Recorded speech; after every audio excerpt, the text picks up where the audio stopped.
Classic mode uses your phone's camera feed and lays a transparent picture that you want to draw over that camera feed.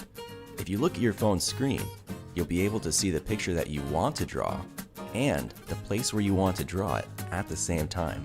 This lets you easily trace an image onto any surface.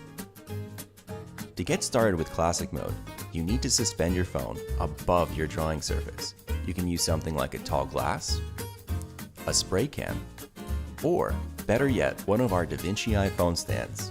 Links to these stands can be found in the app. If you're using a glass or a can, it's recommended to add a loop of painter's tape to the top and the bottom of the glass, so the phone stays in place when you touch it. If you're a lefty or a righty, it doesn't matter. You can position the phone any way that is easiest for you to draw. Now it's time to position your image on the paper. Press the Move button, and with one finger you can move the image around. Using 2 fingers, you can enlarge, shrink, and even rotate the image relative to your paper. When you are done positioning your image, make sure to unpress the Move button. This locks your image in place so you can zoom in to draw fine details, or zoom out to see your drawing as a whole. To adjust the transparency or opacity of the image, press the Opacity button. This brings up the opacity slider. You can move the slider to make the image more or less transparent. You can also switch the opacity on and off using the opacity toggle.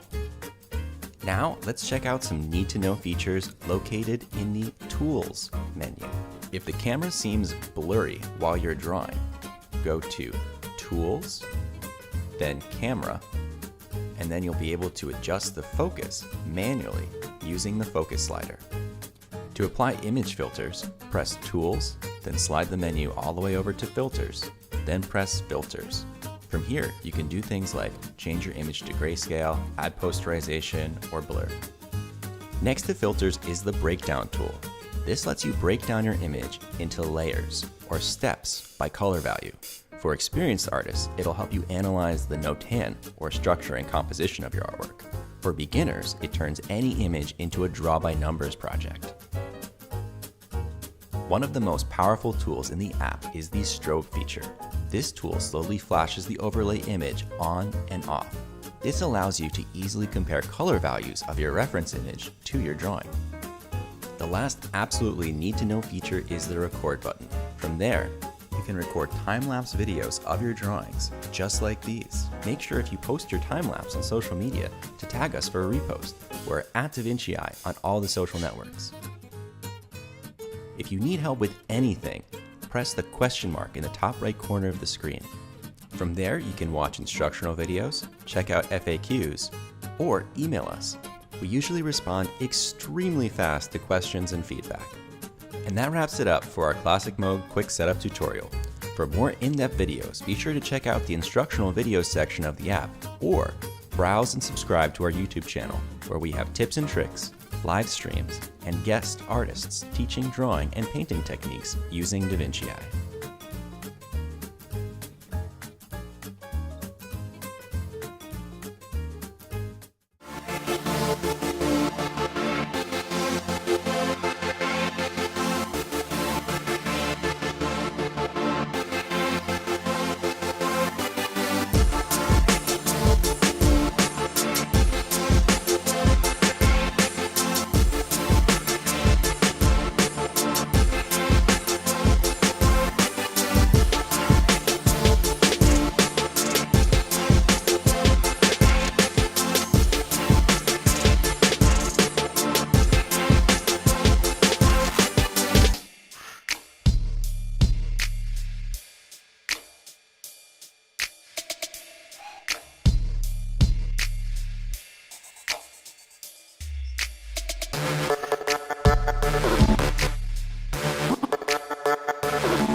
To get started with AR mode, you will need to create an anchor. An anchor locks your reference image in place so you can move your phone or your canvas, and as long as the anchor is in view of the camera, your reference image will align itself back perfectly with what you are drawing. To get started, take a business card-sized piece of paper or larger. Then take a black pen or marker and add lots of squiggles with many intersecting points and different shapes. The more tiny little details, the better the anchor will work. Also, the larger you make your anchor, the further away from your canvas you can have the phone and still have an accurate placement. It's a good idea to tape your anchor in place on your paper before you draw. This ensures that your reference image will always be in the right place. You should be prompted to make an anchor right away. However, if you want to make a new anchor, press Tools, then AR, then Anchors. To upload your anchor, press Add Anchor. Then press the purple button at the bottom of the screen to bring up the camera. Make sure your camera is perfectly level with the anchor. You don't want to have it tilted like this, or else it could distort your overlay image when it's virtually projected on your paper. When you're finished, press Use Photo in the bottom right corner of the screen. Next, you need to crop your photo. Drag the corners of the cropping frame to just inside the edges of your anchor. Make sure there is no background visible. The last step is to measure your anchor. Make sure that it is at least 3.5 inches wide. Take a ruler and measure your anchor's width. Then, type in the width and press Done. You should be brought back to the Anchor Manager screen. Here, you can press Done in the top left corner. Now your image should appear on top of the anchor whenever the anchor is in view of your camera. Do not try and hold the phone in your hand and draw. You can easily make a stand out of objects found around your house, like with tape and a tall spray can, a tall glass, or a vase. You can also purchase an inexpensive stand like this one. A link to stands that we recommend can be found in the app. Now it's time to position your image where you want it on the paper. Use 2 fingers to zoom out so you can see your paper as a whole. Then, press the Move button, and using 1 finger, you can pan your image. Using 2 fingers, you can enlarge, shrink, or rotate the image. When you have the image exactly where you want it, press the Move button again to lock the image in proportion. Now, you can zoom in to draw fine details, or you can zoom out to see your drawing as a whole. To make the image more or less transparent, you can press the opacity button in the bottom right corner of the screen. You can use the slider to make your image more or less transparent, or you can use the opacity toggle to turn the image on and off. Now let's check out some of the need-to-know features located in the Tools menu. Once you have the phone set up, you can turn off the phone's autofocus by going to Tools, then AR, then Fix Focus. This will also refocus the camera to your paper if the camera is blurry. To apply image filters, press Tools, then slide the menu all the way over to Filters, then press Filters. From here, you can do things like change your image to grayscale, add posterization, or add blur. Next to Filters is the Breakdown tool. This lets you break down your image into layers, or steps, by color value. For experienced artists, it's a great way to help you analyze the notan or structure and composition of your artwork.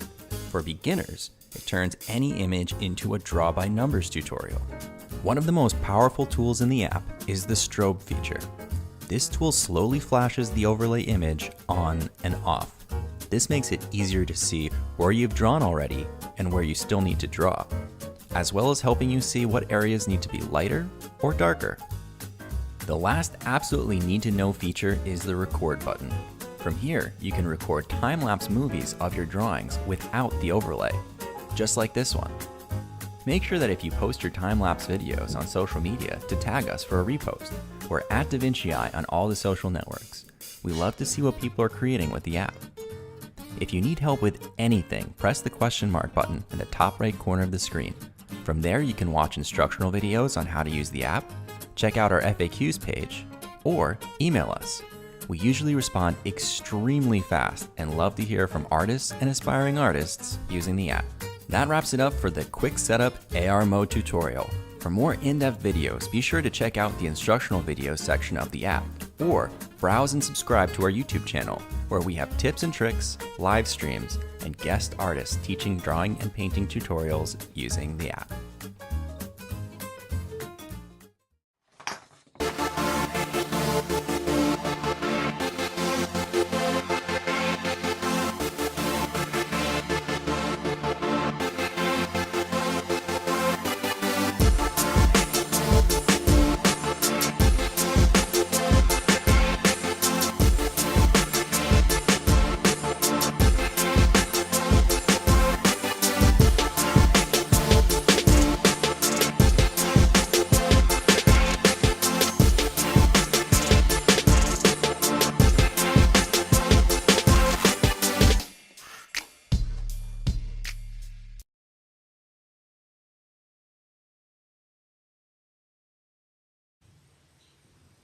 Can you hear me? Did I turn on the mic? Is it working? Hello, everybody.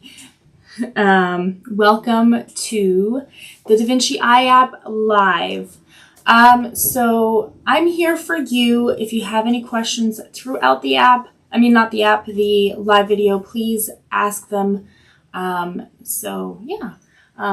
It makes the videos more interesting when there's people talking to me. And you guys can talk to me about other things that aren't related to the app if you feel so, if you feel like doing so. We are going to be drawing we're going to attempt to do a hyper-realistic portrait of a elderly lady. And you can find the references to draw along with me, and I do highly recommend doing that, because you can learn so much more by watching and doing yourself the work. So the references can be found in the Vinci Eye App's Facebook group in the featured post, like the pinned post, and then you could also find it in my personal Facebook page, Charity Loves Art. It's also a pinned post, or I will quickly show you. I don't know how well, for some reason, they changed stuff on the streaming thing again, so hopefully it doesn't disappear on me so quickly. But anyways,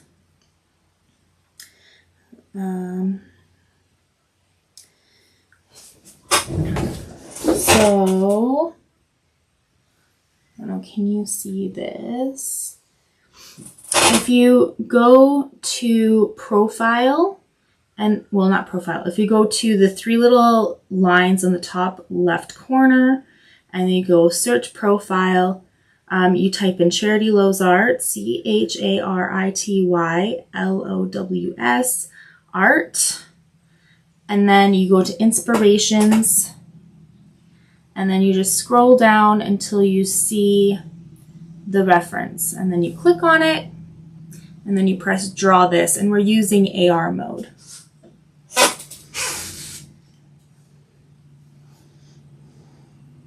So that's how you find the reference to draw along with me.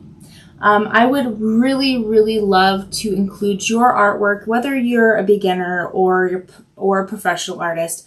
I want to include your artwork in the slideshow. So please send me an email with your name and as many drawings as you want to send me so that it could be featured in a future video. You are more than welcome to request future videos, whether that be a different art and craft medium, or challenges, or different subjects. I am here for you to get started. Just so you know, my true skill lands in pencils, graphite pencils, and colored pencils.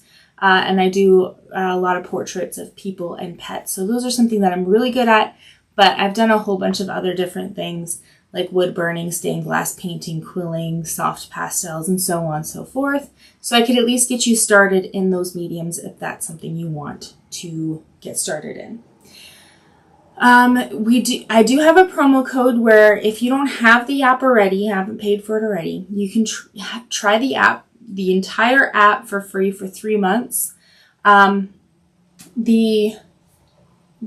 promo code is in the description, but it is charitylowsart, so charitylowsart, all lowercase, no spaces. So I'll show you how to redeem that.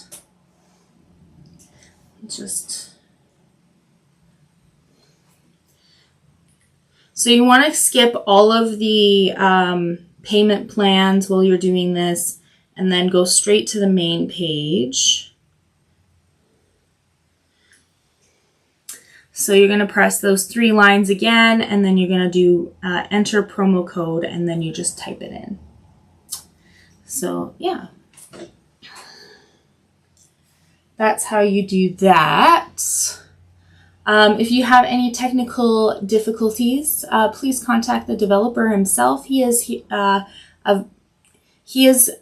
answers really quickly, and sometimes you can get a video call with him too to help you get you started.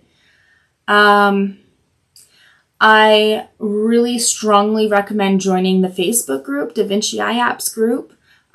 You can interact with artists, and you can post, and you can get some feedback, as well as I host competitions and challenges yearly for cash prizes.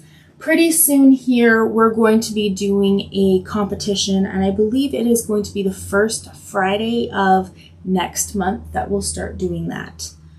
And so there's going to be 10 challenges, but you only need to finish 5 of the challenges to be able to get entered into the draw for a chance to win some cash. So, and also please have PayPal if you want to do this, because PayPal is the easiest for international stuff like this. Yeah. So let's get into some features of the app. I don't know why it won't let me.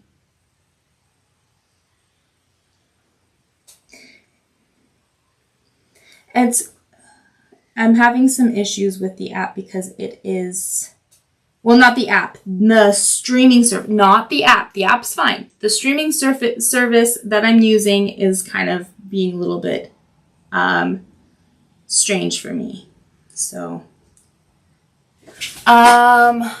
let's go into all the features. First, I'm going to go into Projects, click on what I'm already working on. I'm using that anchor and lock focus.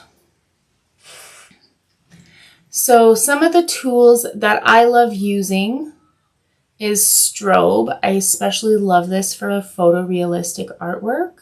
I like to increase the opacity so to the fullest so you can see your drawing and then your reference. So you can see all the little differences and change them as you go. Grid is good if you're using classic mode, so you can square off the edges so the image isn't warped. But because you're using an anchor for AR mode, it automatically straightens everything out for you. So we're going to turn off the strobe. Flashlight is good for if you have poor lighting in your art room. But if you are using something that's reflective like graphite, it might be you might have a little issues with it because it will reflect back to the camera and you won't be able to see the darkest areas as well. But if you don't have any good lighting, it's a good option to have. I recommend getting like a table lamp or something.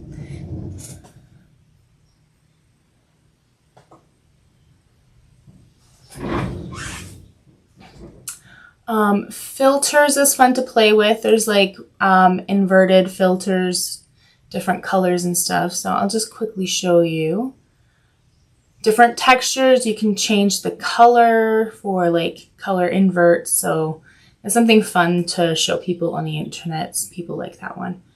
And yeah, there's just a bunch of stuff in here that you can play with. So breakdown mode is also one of my other favorite tools I like to use. I usually have the cutout off, about 5 steps, the exposure in the middle, and then what it does is it gives me step-by-step stencils. The first step is the lightest shade. Second step's the next lightest, and then it goes darker and darker, and then smaller and smaller sections as you go. So this is really good for graphite pencils or black and white drawings or monotone drawings. And even it's good for watercolor too, to help slowly build up the intensity of the color. I don't know. So did you see that? Yeah, so here's the stencils. And then record. You can record a time-lapse video. Currently, with the iOS, you can only do time-lapse videos, but there are going to be updates where it will let you film the full process. It won't film the app, it will just film what the camera itself sees. So it's really cool for posting on social media. It's also really cool to just watch the progress happen. Something I really enjoyed doing when I first started using the app myself. So let's turn the breakdown off.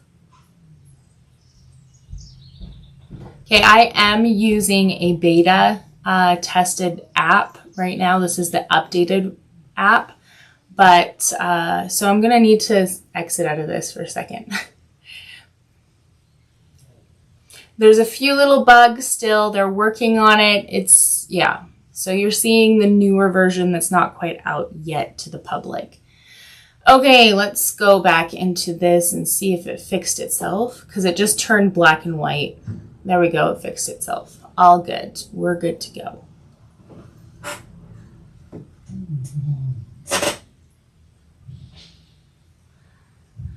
Okay, things that I want to also go over with you is how do you pick colored pencils?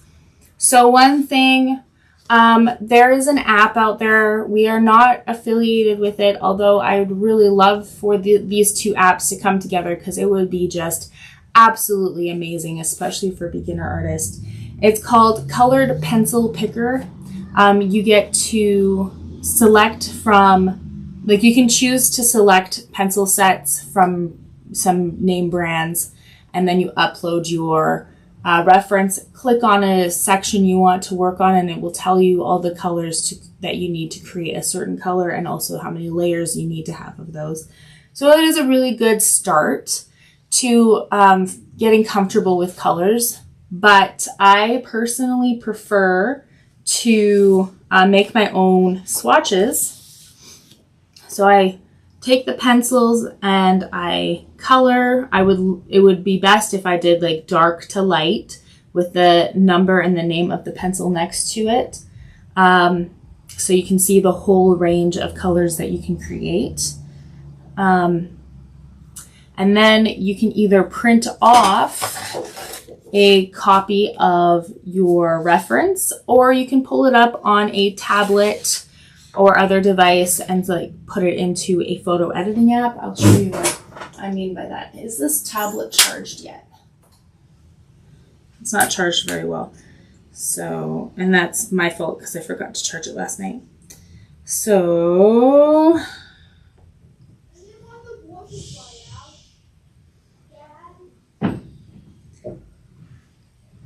let's go into so we pull it up in a photo editing app or a drawing app, and you can then go use the color dropper and go into a section that you want to work on, and the color would pop up on like a little circle or something like that. And then you take your swatches.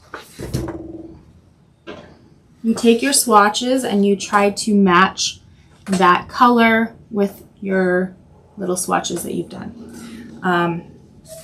So yeah, you could do it that way. I also want you to understand that every different option that you shoot that there are available are going to be slightly different than each other. So like every printer is going to print a little differently. Even the different paper that you print on can also change the color as well. Different tablets are going to look a little different. So if you don't get things exactly like the original image, it's okay. Nobody's going to know. So just relax and do your best. It will look good. So just trust the process. I'm going to have the tablet out, but it's mostly so that I can see some better detail, because I find that the digital copy is a lot clearer than my printer. My printer's not that clear.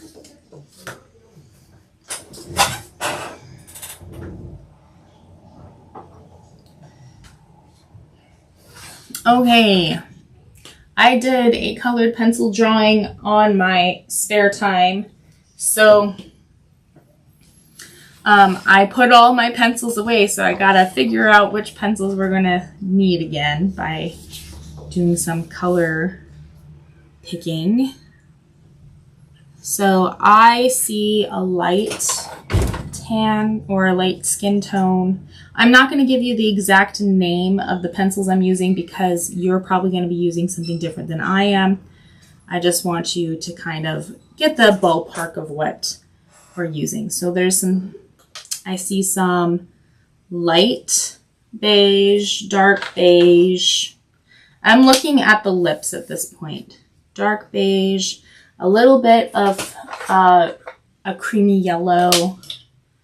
And then I also see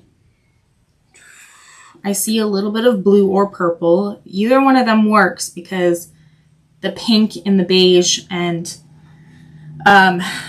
mixed with blue makes purple. So either or would work. I think I'm going to go with a light blue. I'm just collecting some colors here. And I think I might go with a dark brown as well.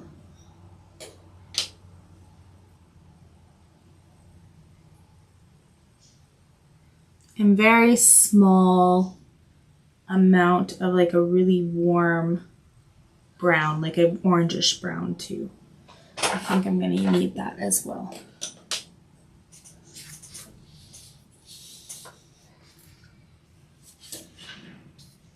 And we're going to need more than that eventually. Let's bring in some pink too. Let's bring that in there.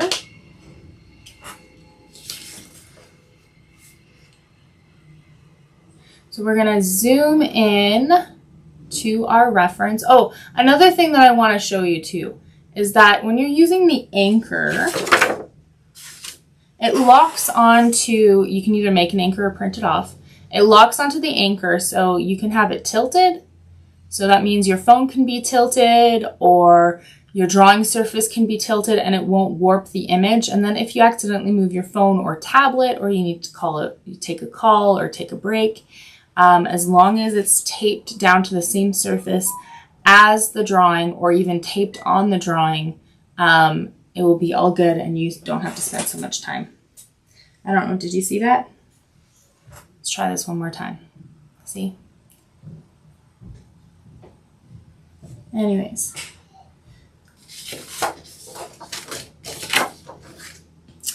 Okay, I'm gonna start off with that light beige. And I'm doing light pressure and circular motions, trying to use the side of the pencil. This helps with a nice smooth texture. And we're just working on the lightest colors first just to build up the base. And then we can start adding details once that's done.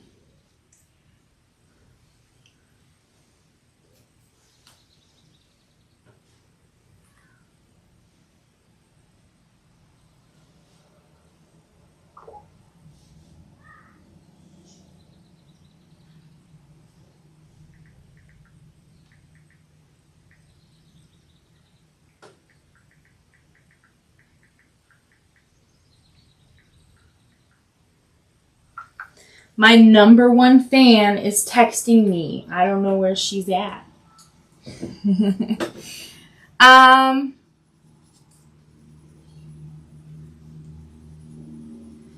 So light pressure and circular motions, and we're slowly building up. We want to do the light pressure so we can add more layers, and the more layers we can add, just gives it many different things. You can many reasons, words don't want a word, thoughts don't want a thought. You can adjust the color if you do light layers. You can change the placement of a few things if you just do light colors right away or light layers. And yeah, it's just take your time, don't rush it.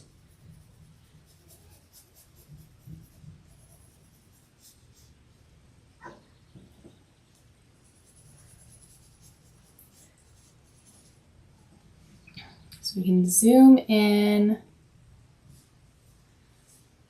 go to Tools, turn on Strobe, turn it on, and then the opacity goes up to the fullest. I have a note to make to Sam. I have a note. So I'm going to write down some stuff.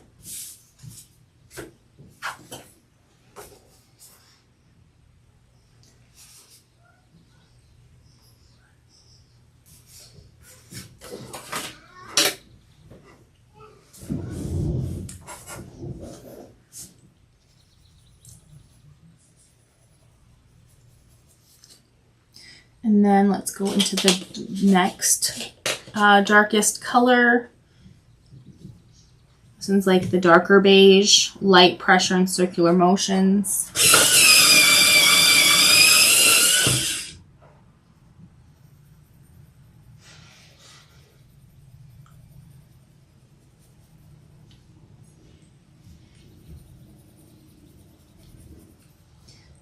And I think I'm going to add this dark beige everywhere except for this little light section right above the lip going towards the right of the nose. So that I'm going to leave alone. But I am going to go over a little bit around the edges so it has a nice soft edge to it. So when I do that, it's just lighter pressure even more just around that. And it helps with like a nice transition between the light and the dark.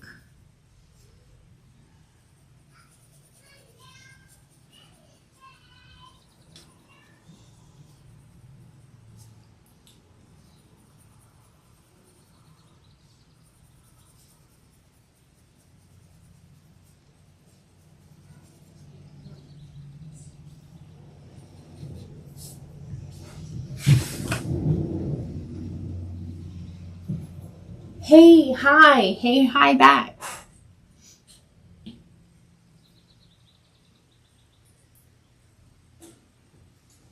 If you have any questions throughout this live, don't hesitate to chat with me.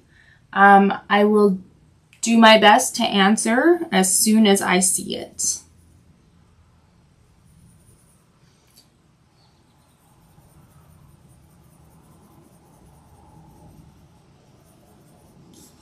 Just light. Actually, I think I might go over this with that darker beige, but it's a very light pressure on that highlight there. As usual, looks great. Thank you.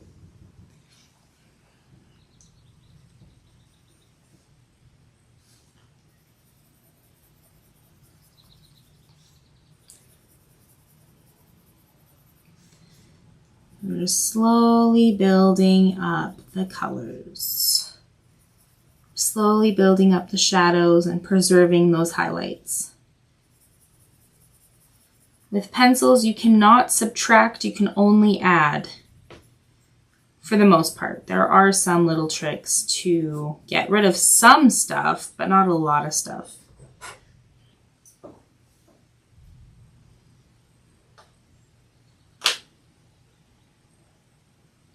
What's the next color I see? I see a lighter beige in some areas, or not beige, brown.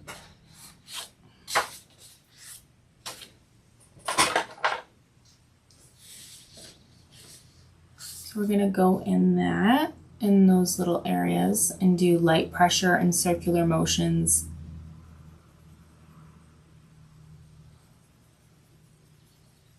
So these are like the little shadows that I see.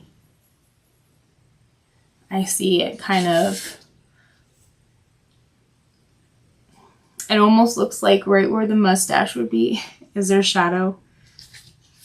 So I've got to be very careful to make it not look like a mustache.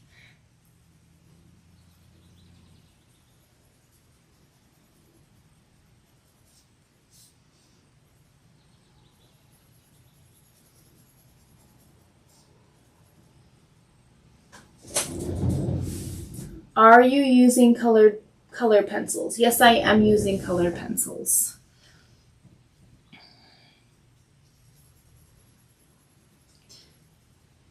Okay, so I'm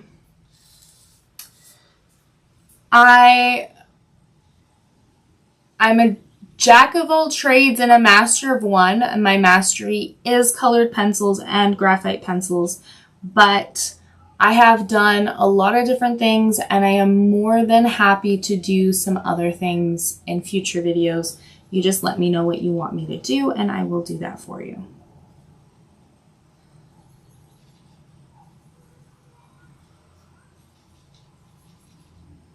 Oh, and another thing I forgot to mention earlier is that if you have like a personal photo that you want me to do, and I'm allowed to use it for the live videos, I will give that drawing to you for free. Mailing is free, everything's free. So yeah.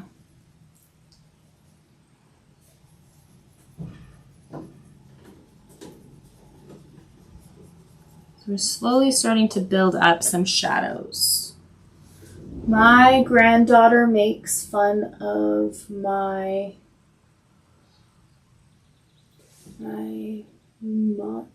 mustache. Your mustache? Sorry, I was having a hard time reading that. Oh my goodness. My granddaughter has fun, makes fun of my mustache. I have a little one too, fortunately. So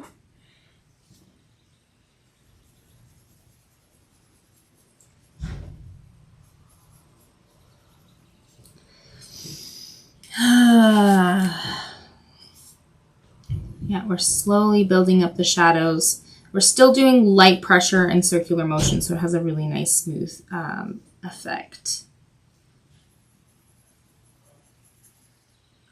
I'm actually more focused on the reference that I see at this point rather than the app itself, because I feel like I can actually get it a little more accurate when I focus on the reference that's printed off.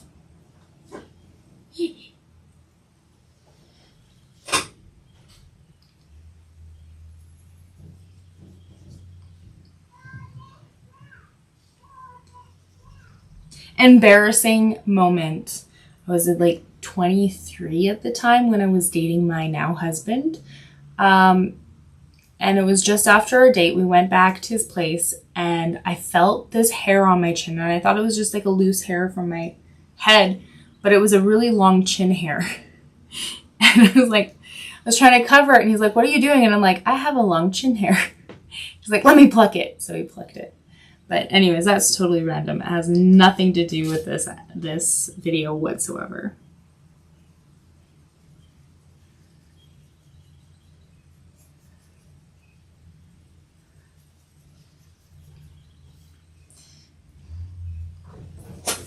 That looks like it would be so hard with all the lines. Just take your time. Honestly, just take your time. One section at a time. If you feel like it's too much, just go and zoom in to one piece. And then it just ends up being a bunch of little drawings that happen to come together to make something bigger.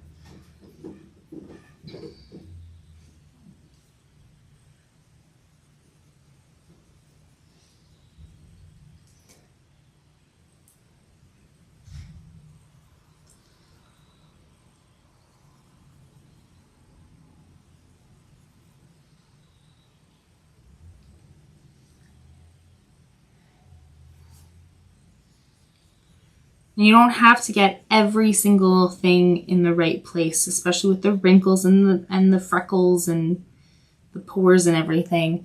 The only thing that I recommend trying to get, well, besides the placement of the eyes and the nose and the mouth and everything else is like really important, like the bigger things. And then like some of the really prominent like marks on their face is pretty important too. Especially birthmarks or beauty marks, whatever you want to call them.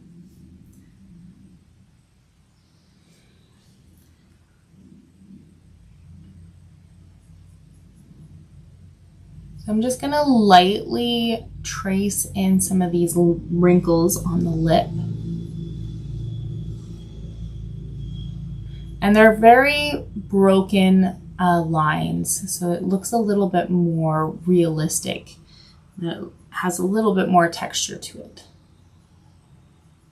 So it's just very sketchy. I'm not doing a hard line.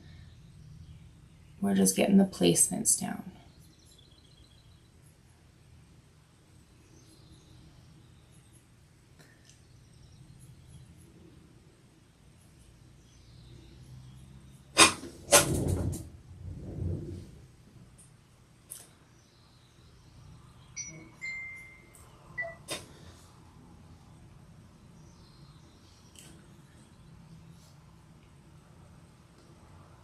Sounds like we might have another person joining us in the chat.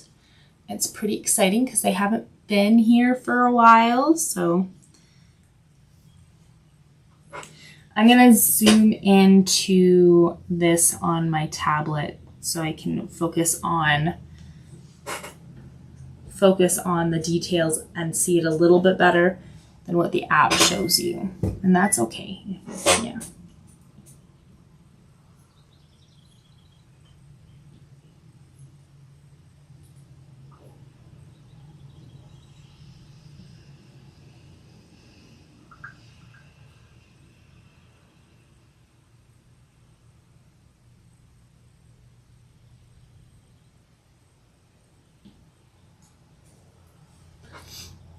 Okay, let's take a look at the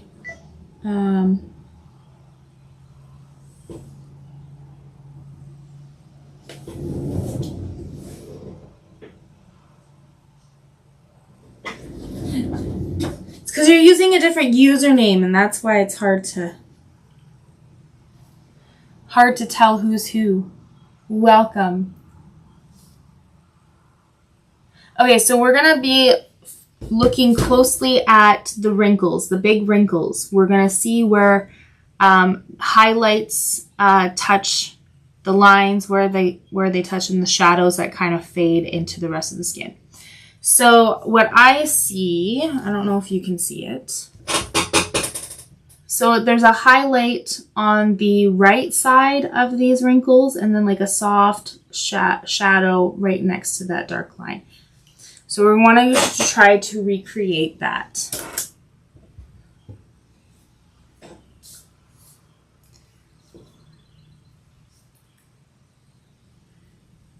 So now we can darken up some of these, but I kind of want some sections of these wrinkles to be a little thicker than other sections.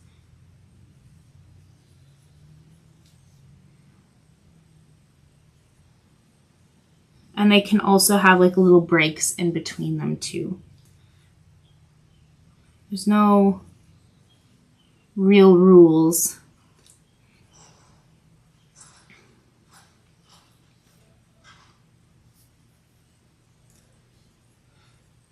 When you get to the point where you're doing really fine details like this, it actually turns into more of abstract than it does realism. It's kind of cool how art kind of has like a spectrum, and they all like a spectrum that looks like a circle. So it's all connected to each other in one way or another.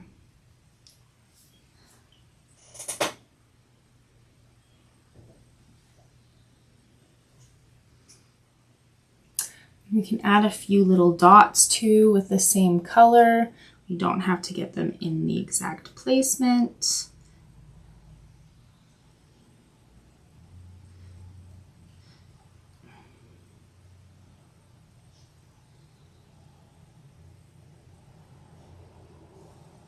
Just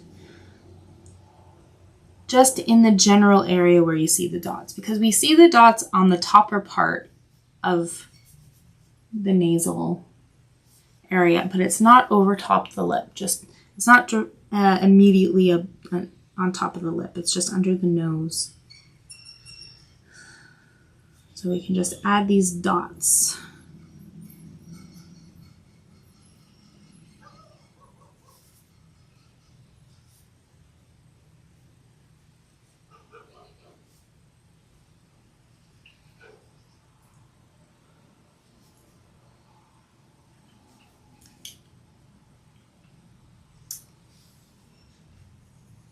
And so now what we're going to do is we're going to create that little shadow that's on the left side. So very light pressure and circular motions just on the left side of these lines. We don't want to go past the line to the right side. We just want a little shadow.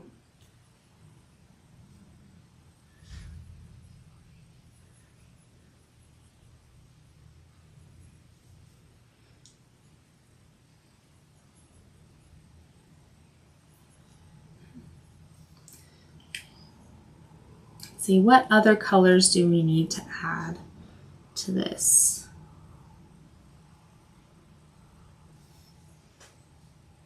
I think we need to add a little bit more warmth to it. So I'm going to use that warm brown. Just light pressure and circular motions.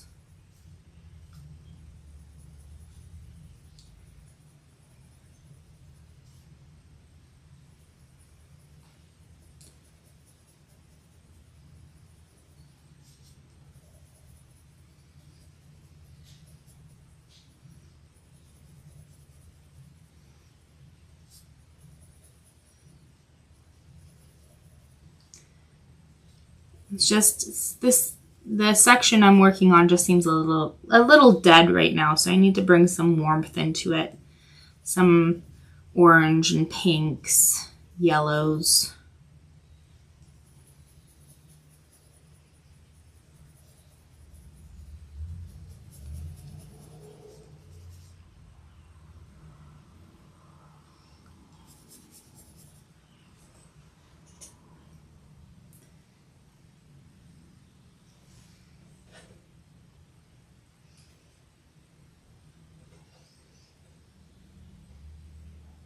I think I might add a little bit of pink too. Not a whole bunch. Light pressure and circular motions. And then you can go over the edges of the area that you see this color just a little bit, so it has a really nice transition color to make it look like it's blended.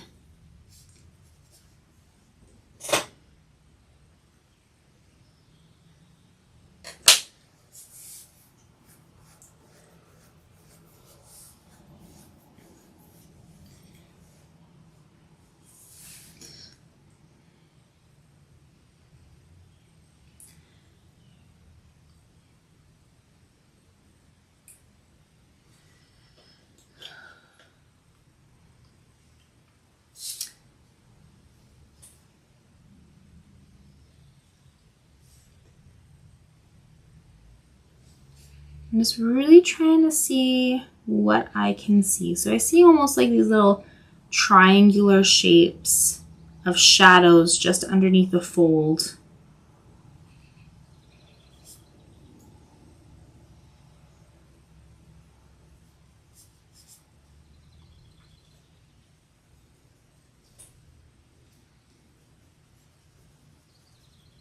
I'm just using a light brown for this.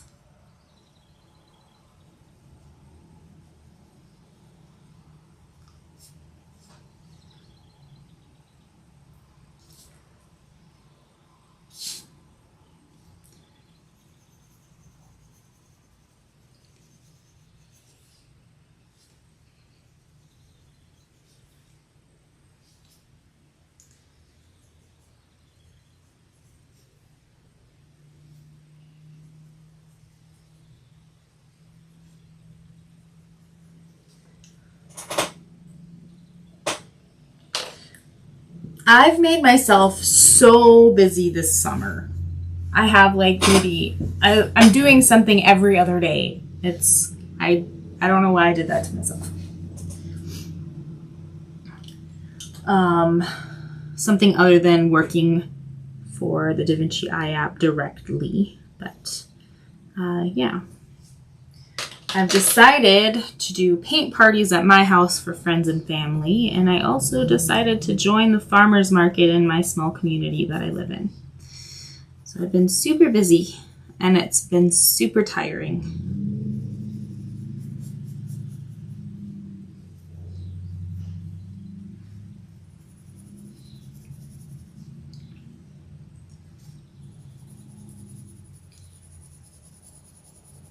I think I want to bring this nice warm brown, this orange brown everywhere on this side of the mouth.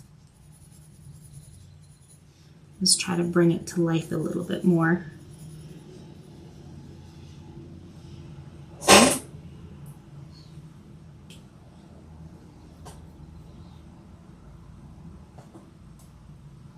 Why did it pause on me?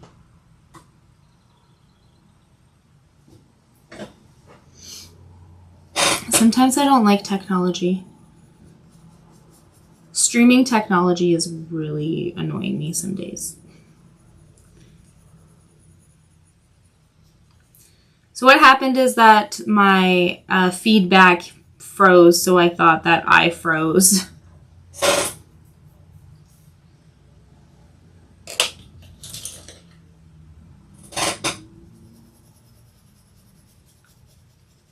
Okay, I'm gonna add a little bit of blue right in the corner of the nose here. Still light pressure and circular motions.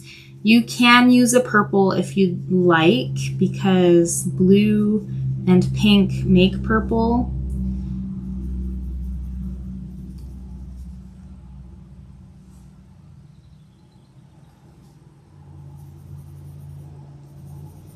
I'm gonna add this little bit of blue on the left side of these wrinkles too. Am I getting anywhere? Is it starting to look like I'm getting anywhere with this? Because, yeah, I'm getting impatient.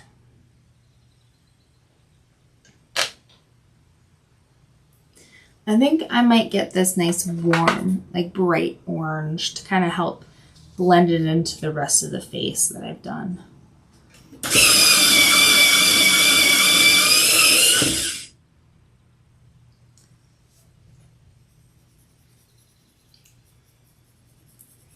want it to look like it's part of the same face. See, I changed the colors quite a bit. I was doing another pencil drawing and I mixed all the colors together, and then I'm like, I might as well start new.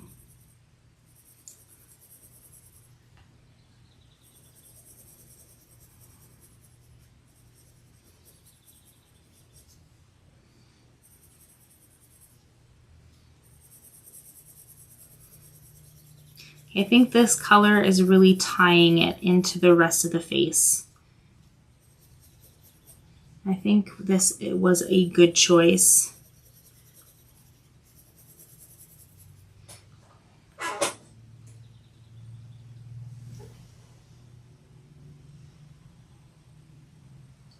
Oh, it looks good. Or it looks great. There we go.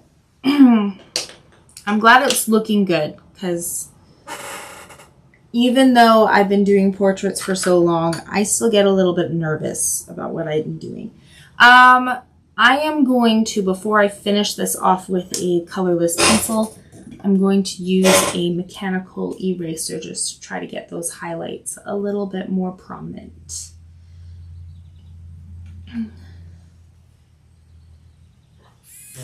Or an electric eraser, not a mechanical. There is a slight difference. So what this is going to do is it's going to spin really fast like a Dremel tool, and then we just go over top the areas that we want to lighten up. So I don't want to do like straight lines. I'm going to kind of do some sketchy, sketchy lines on the right side of these wrinkles.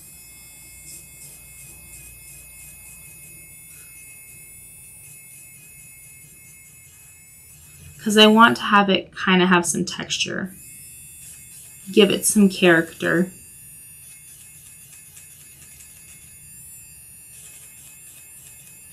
And not all colored pencils can erase.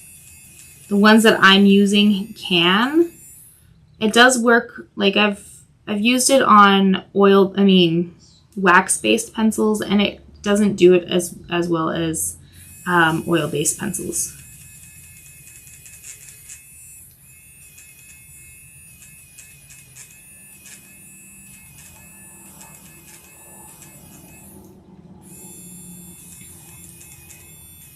So we picked up those highlights.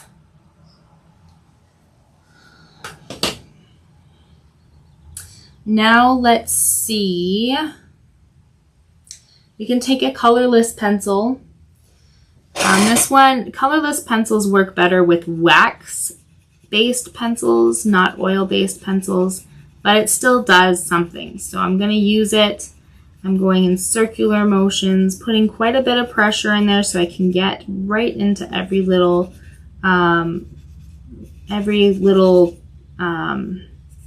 dent, or whatever you want to call it, texture, groove. I don't know what to call it. My brain doesn't know much right now.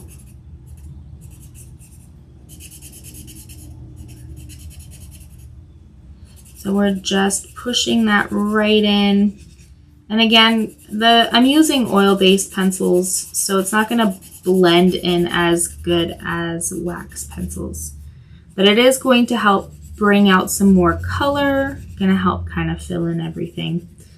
Because I want to try to disguise the texture of the paper.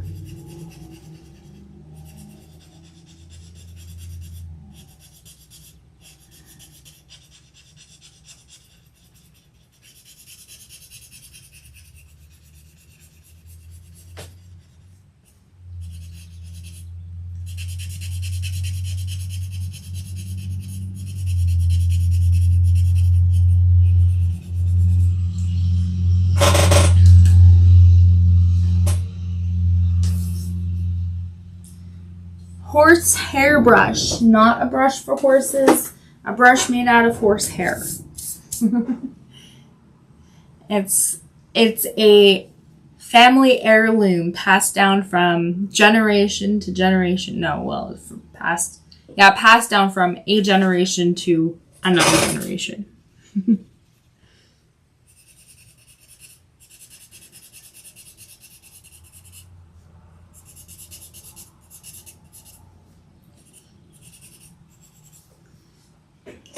It was my mother's.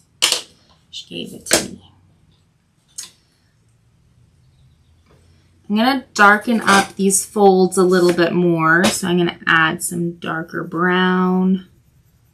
I'm putting in quite a bit of pressure. Not a whole bunch of pressure, but darker than I was before. And I'm bringing that out slowly, lightening up as I get farther away from those lines. But I am, yeah. And then we can go in with black.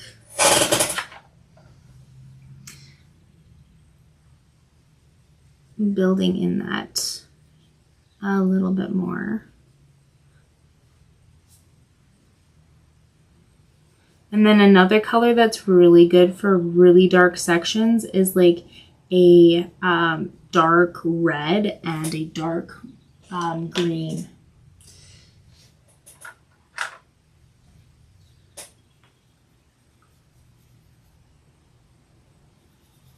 It just gives it a little bit more life, gives it a little bit more of a realistic feel when you use those two colors in like really, really dark sections of the face. Let's bring in the dark green to go over top of some of this.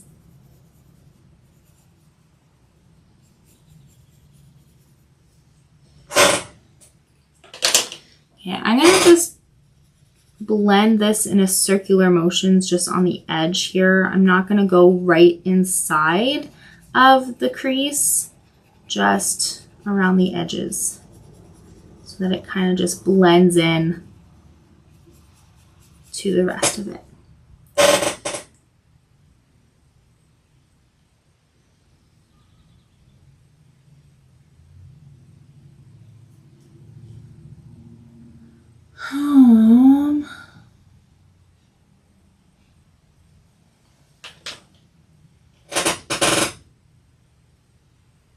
Let's darken some of these wrinkles too. Not all of them, just a few. And I think I can add a little bit of black to them too. So like this one right here, I think needs to be darker. And it's not darker all the way from the top to the bottom. It's just the center of it that's darker. Right here, and then another right here.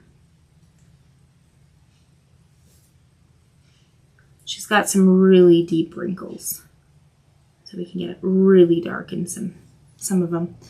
Okay, and then also right in here as well.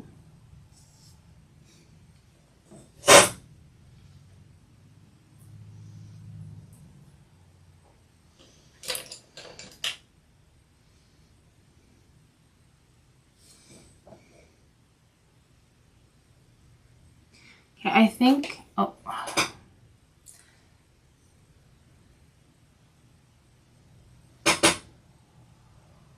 think I'm going to add a few more darker pores in here too.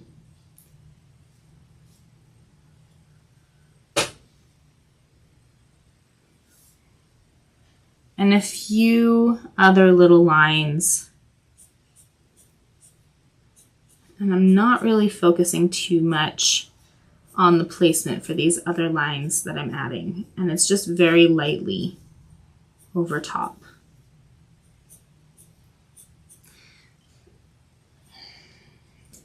They're kind of like triangular shapes. These other little lines. So we can just kind of create the pattern or whatever, not really pattern, but you can just create it using your own thought and placement or whatever. I don't know. I can't speak words. I'm very tired. I've been super tired lately.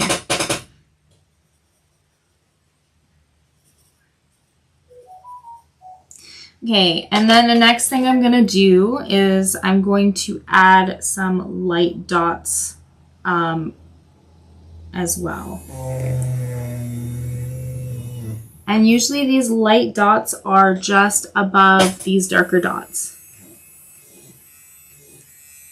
So I'm going to have some of these light dots just above the dark spots, and then I can add a few more just here and there. So just using my eraser here, my electric eraser. You can add a few lighter lines too. I wouldn't do as many as the darker lines though.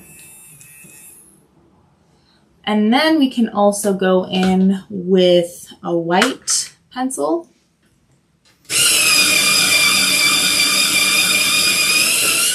And really bring in some of those highlights. So we're just going to go right over above those wrinkles on the right side, just to really bring out the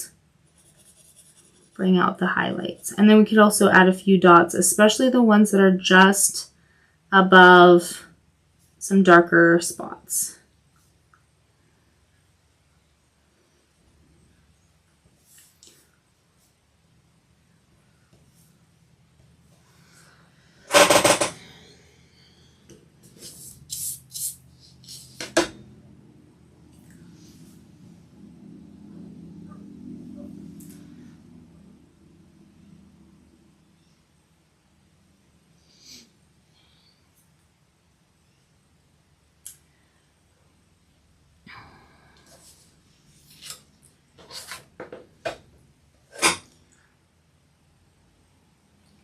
Okay, now we're working a little bit more on below the nose here. Let's start off with building up a little bit more of this darker beige or tan. Circular motions and light pressure. So we can slowly build up the right shade and placement and color and everything. It's just easier to change mistakes earlier with lighter layers.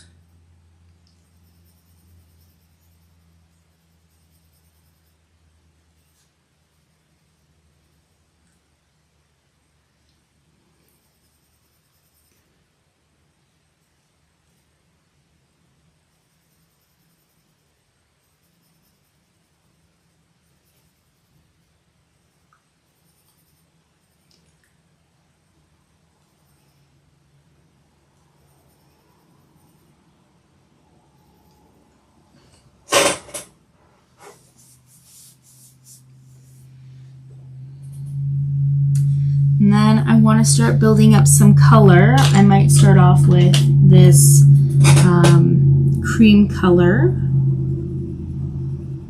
pale yellow. I just want to get that nice rich color that I see.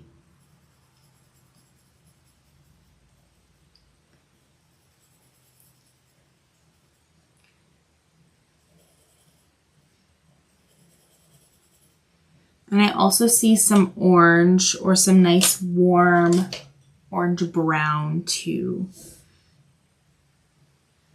I'm going to zoom out a little bit on the app. I kind of stopped focusing on the app again.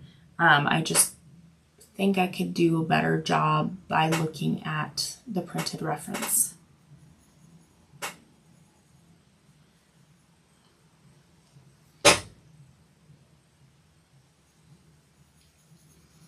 So I'll look at the app when I want to be more accurate with placement of detail rather than the placement of just the color itself.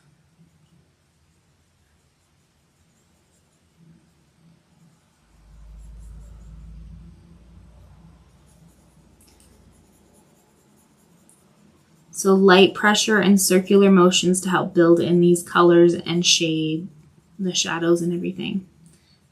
Just take your time.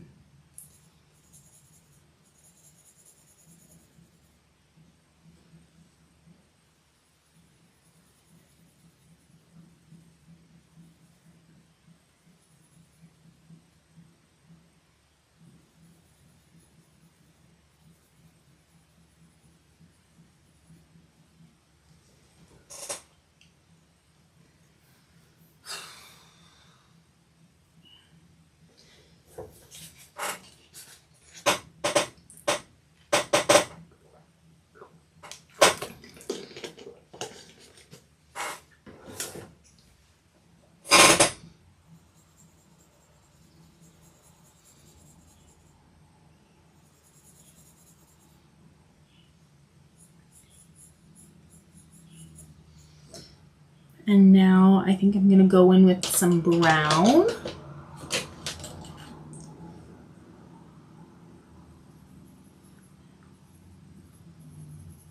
Light pressure and circular motions for this. Still, again, we're slowly building it up. And we can go over the edge. Sorry for the loud noise.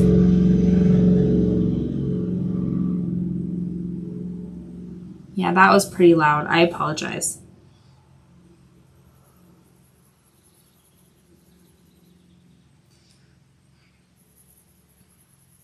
Okay, so slowly build up, and then we could also do even a lighter edge around it so that it has a nice transition to the rest of it, so it looks like it's part of the same person.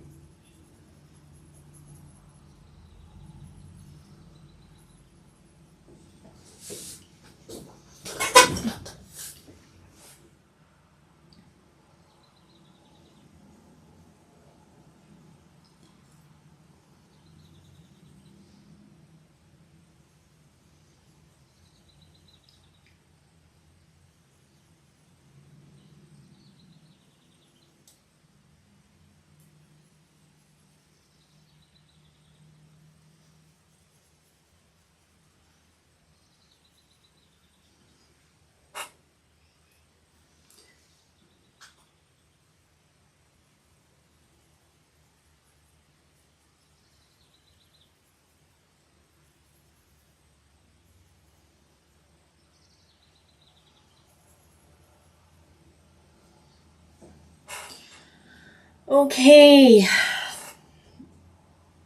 I think we need to add some of this nice bright orange too, just to bring it to life and also to make it match the rest of the face. So light pressure and circular motions, just to really get this going.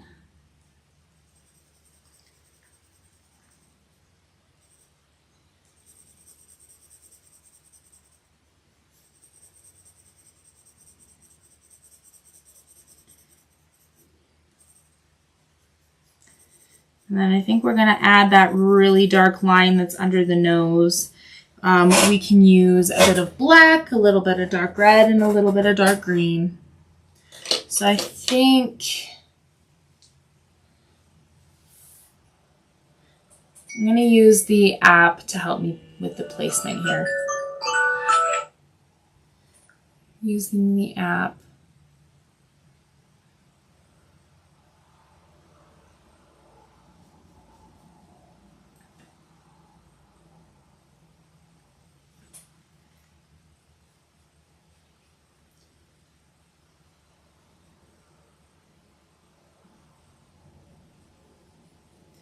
Okay, we didn't get a lot done today, but we're going to take a quick break and we'll be back to work on some more. Hopefully we can get the rest of the top part done. So yeah, just stretch your legs, get something to snack on, and we'll be back shortly. Hopefully the video actually works because I've been having issues with this stuff.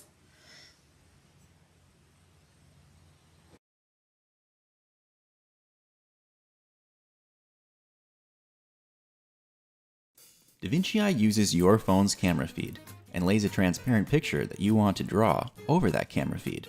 If you look at your phone's screen, you'll be able to see both the picture that you want to draw and the place where you want to draw it at the same time. This lets you easily trace an image onto any surface. To get started, you need to place your phone on top of a tall glass. If your phone doesn't have a case, it might slide around when you touch it. This makes adjusting settings while you're drawing very difficult. To fix this, cut a long piece of tape and fold it into a loop. Place the tape loop on top of your glass, and this will stop the phone from moving around. You can also place a tape loop on the bottom of your glass to stop the glass from moving around. If you're a lefty or a righty, it doesn't matter. You can position the phone any way that is easiest for you to draw. The higher that your phone is positioned, the more of the canvas you'll be able to see and the larger the picture you will be able to draw. Tall aerosol spray cans work great, or you can use one of our Vinci Eye phone stands. which lets you easily adjust the height and position of your phone. Links to these stands can be found in the app. Now it's time to position the image on your paper. Press the Move button, and using one finger you can pan the image. Using two fingers, you can zoom, shrink, and rotate the image. When the Move button is unpressed, the camera will be locked together with the reference image. This lets you zoom out to see your drawing as a whole, or zoom in so you can draw fine details. To make your image more or less transparent, you can use the opacity slider. Move the slider to the left to make your picture more transparent, and to the right to make it less transparent. If you find that your pencil or paper is blurry as you're drawing, you can adjust the focus of your camera by pressing Tools, then Camera, and then Fix Focus. To record a time lapse, like this one while you draw, press Tools, then scroll all the way to the right, press the Record option, and then press the Record On switch. One of the most powerful tools in the app is the strobe feature. This strobes the image on and off so that you can compare color values and you can see places where you still need to draw. In addition to the multiple filters in the Filters tab, there is also the Breakdown feature in the Breakdown tab. This breaks down your image into layers by color value. For beginners, it turns your photos into a draw by numbers project. Or for advanced artists, it can help you analyze the structure and composition of what you are about to draw or paint. If you need help with anything, you can always press the help question mark in the top right hand corner of the screen. From there, you can watch instructional videos, check out our frequently asked questions, and even email us. We usually respond to emails extremely fast, and we love to hear from artists and aspiring artists using our app. Be sure to subscribe to us on YouTube and follow us on Instagram, TikTok, and Pinterest to see instructional videos and demos of how to use all of the amazing features that are in Vinci Eye.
To get started with AR mode, you will need to create an anchor.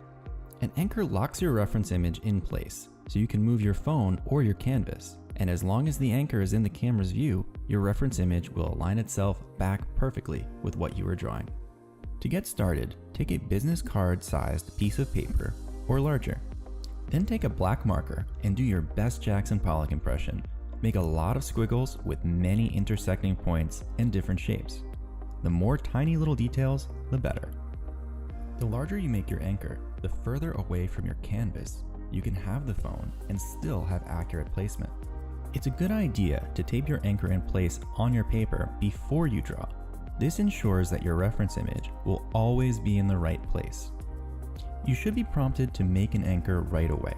However, if you want to make a new anchor, press Tools, then AR, then Anchors. To upload your anchor, press Add Anchor in the top right corner of the screen. Press the purple button at the bottom of the screen to bring up the camera. Make sure your camera is perfectly level with the anchor. You don't want to have it tilted like this or like this, or else it could distort your overlay image when it is projected onto your paper.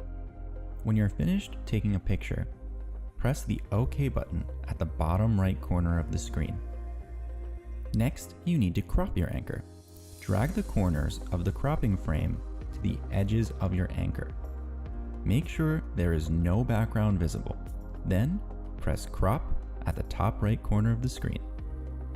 The last step is to measure your anchor.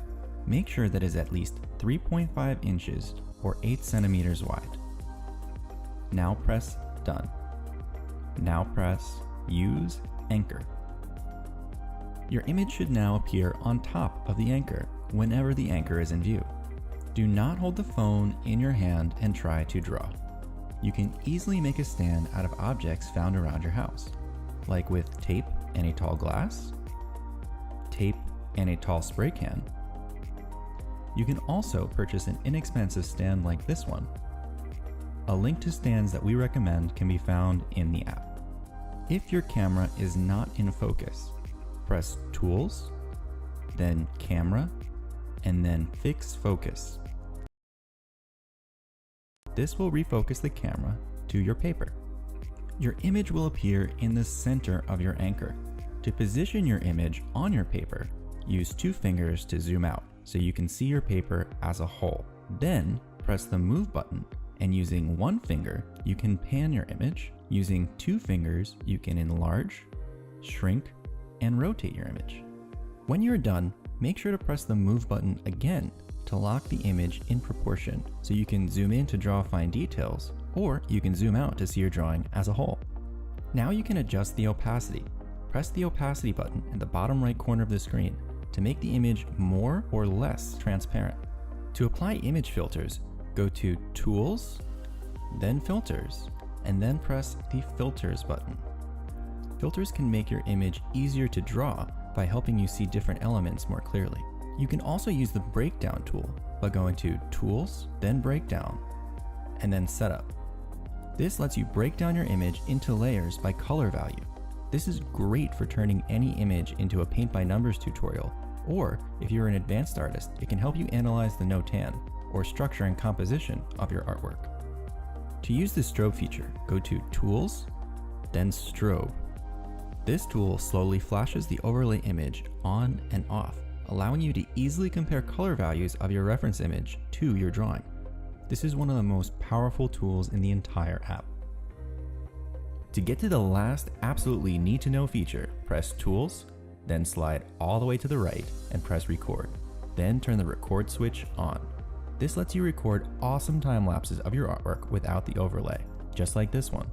Make sure if you post your time-lapse videos on social media to tag us at Vinci Eye for a repost. If you need help with anything, you can always press the help question mark in the top right corner of the screen. From there, you can check out our frequently asked questions, watch instructional videos, and even email us. We usually respond extremely fast emails and love to hear from artists and aspiring artists using the app. Be sure to subscribe to us on YouTube and follow us on Instagram, TikTok, and Pinterest to see instructional videos and demos how to use all the awesome features Vinci Eye has built in.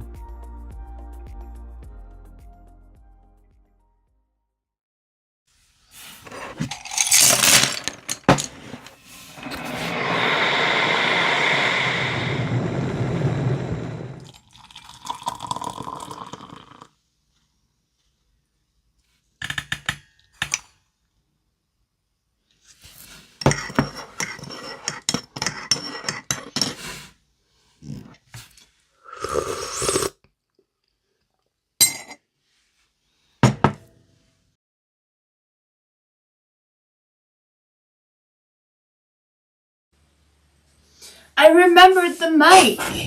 I feel so proud of myself. I'll tell you a little bit about myself, although this is a great time for you to ask me questions because we have some time, so it would be great. I've been drawing as long as I can remember. I remember before I was even in elementary school, I would sit next to my mother, who is also an artist as well. She loved painting and drawing portraits. So I was always inspired to be just like her. But for a few times, even in high school, I felt like quitting a few times, but I never did.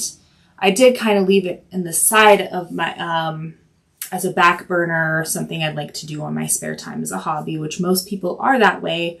And it wasn't until COVID that I switched, COVID where I started doing commissions. I never did commissions before because I didn't have a job at the time. I needed some kind of income, and it did pretty good. It did help us survive through COVID. Shortly after that, I became one of the artists who work with the people who designed the app. So I am not the developer. There's somebody else who's a developer, and a wonderful person, and I feel quite blessed to have them.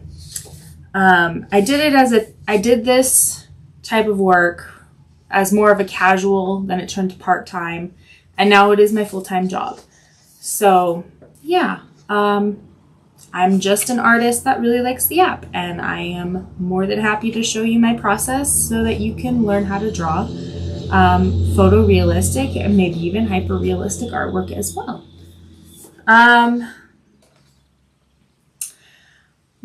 I really highly recommend you draw along with me while you're watching these videos, because that way you can learn more that way. I also really, really, really want to include your drawings in the slideshows that are shown at the beginning and in the middle of each live video. It's just me and one other artist at the moment. I don't care if you're a beginner or a professional artist. Just send me an email with as many drawings as you want and your name as well.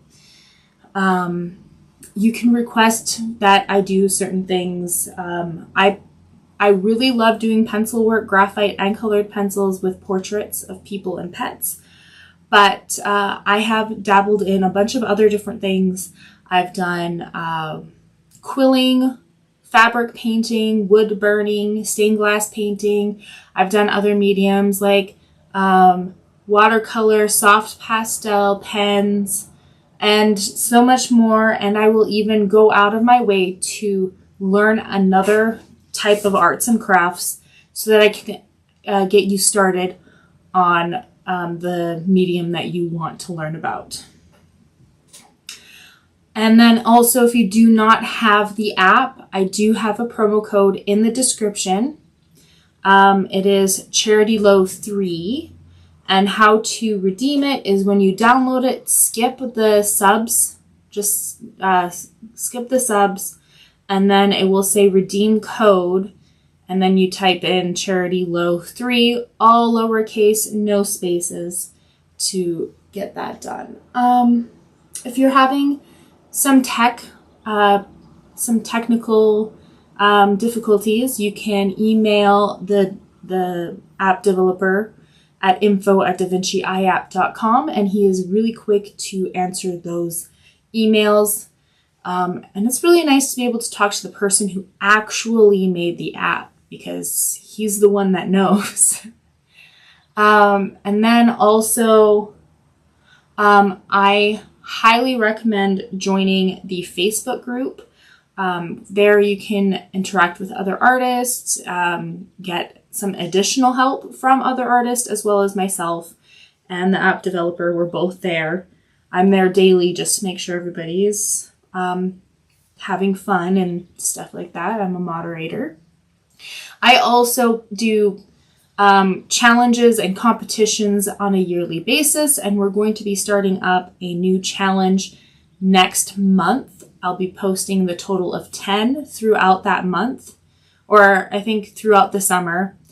And then, so there's going to be 10 challenges. You only have to do 5. And then you get, once you do that, you get put into a draw, and I'll randomly choose a winner for cash prizes.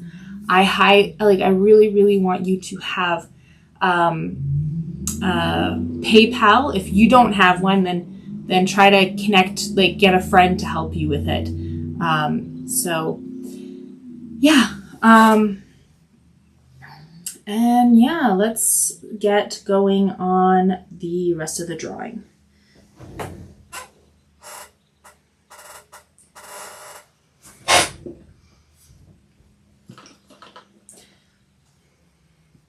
Oh, and another thing is, and I want to try to say this too, if you have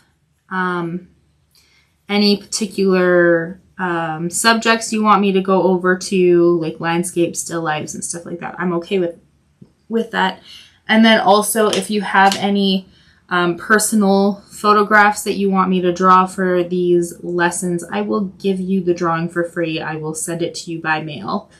You don't have to pay a single dime to get these drawings, if I can do it live, that is.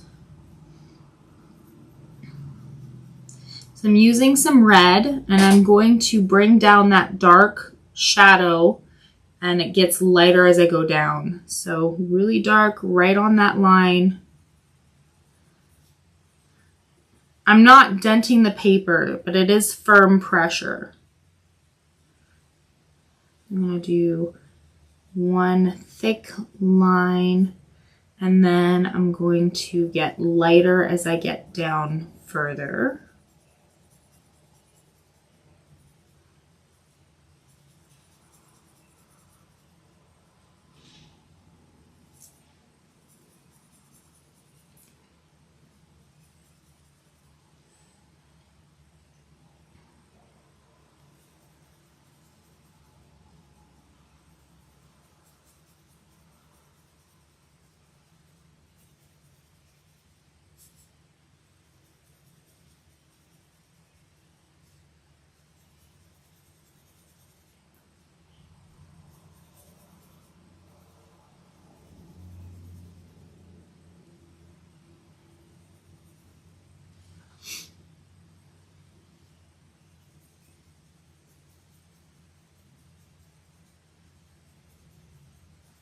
And just do just lighter and lighter, and do another like all around it, very, very light, so that we have a nice transition to have like a very smooth, almost blended look to it.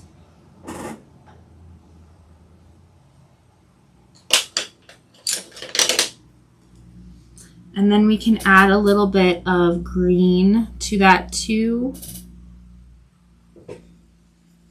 We want it darker, that's closer to the bottom of the nose, and then gets lighter as we go down. That red and green just really makes it look more alive than the black.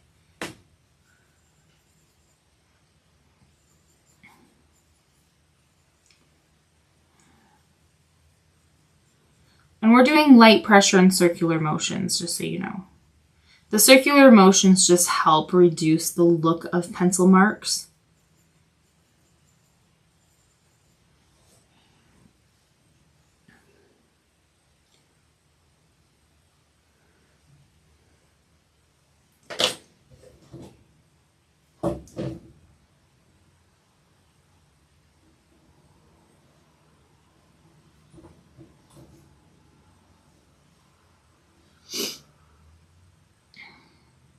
And do we need to build up some more? I think I need to add a little bit of this bright orange right here. Just light pressure and circular motions.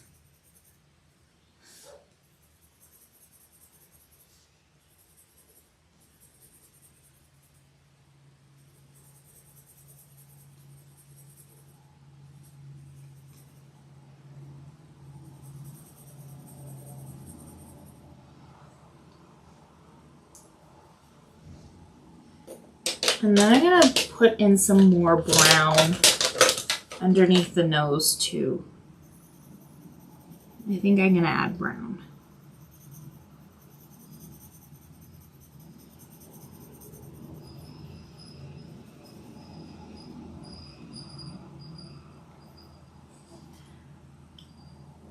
Okay, now with the A brown, I'm going to use a light brown.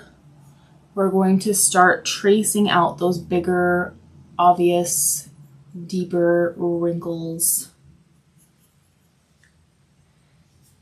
I'm not going to get it super dark where the lip is at the moment, but I am going to trace where that's at, if that makes any sense.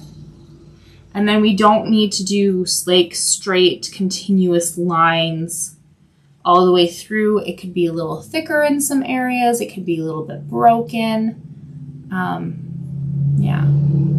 All of that kind of helps with, man, it's so loud.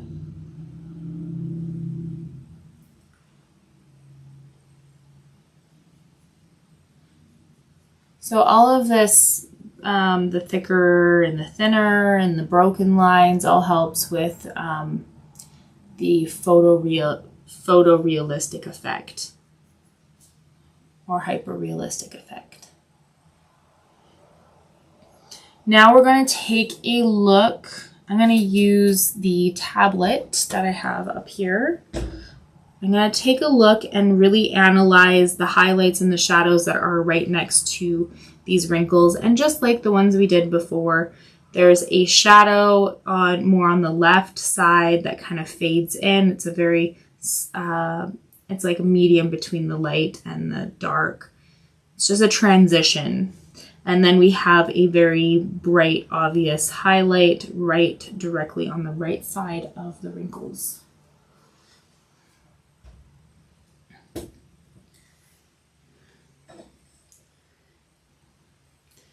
So we can start darkening them up, putting a little bit more pressure on it. And again, we do not need to make it a continuous line, and we can also make it a little thicker in some areas.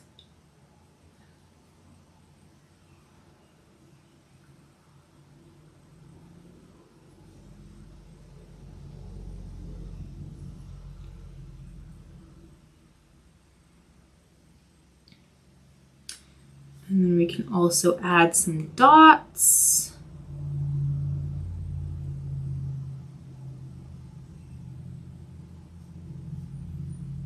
Get some of those pores in there. They almost go all the way down to the lip.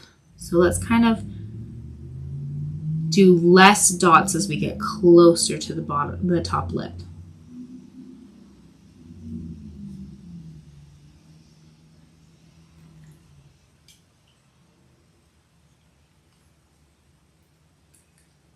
And then you don't really see much of that on the other side because I think it's not, actually you kind of do see it if you look on the one on the tablet. But it's very faded compared to the rest. I think it's because the camera is not focused on every single part of her face.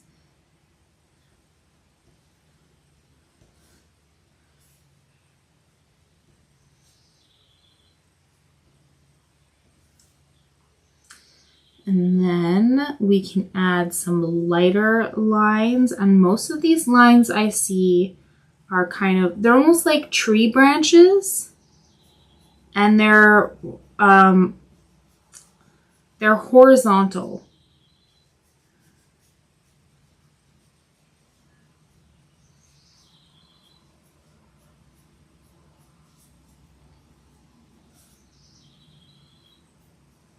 We can go over the other section we did earlier with these little lines.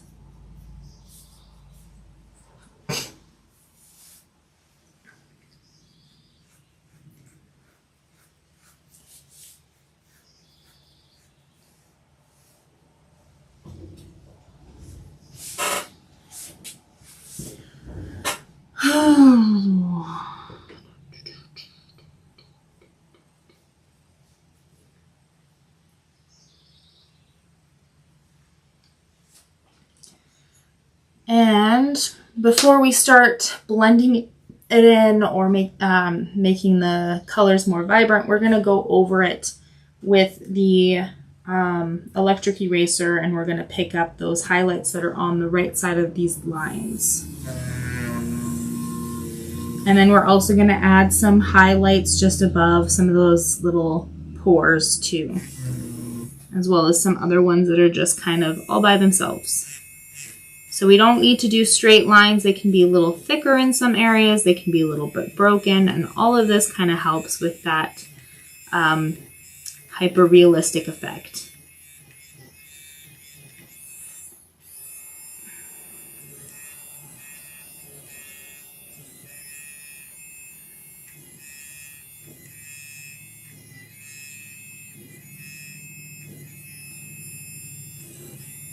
So I'm putting some of these highlights just on the top right side of these pores. And you don't need to do as many in the shadows. In fact, try not to do very many at all in the dark shadows. And then we can add a few little random ones. Just a few little ones.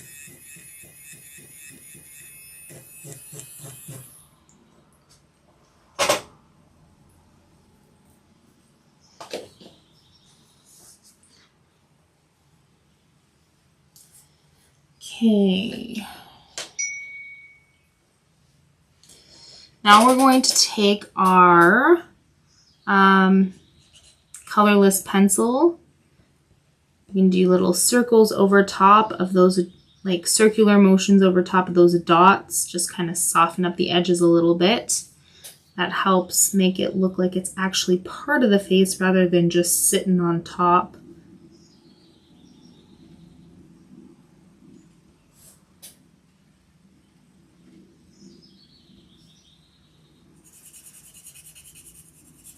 And then circular motions for the rest of it. I think I'm going to start off with the lighter sections first with the circular motions.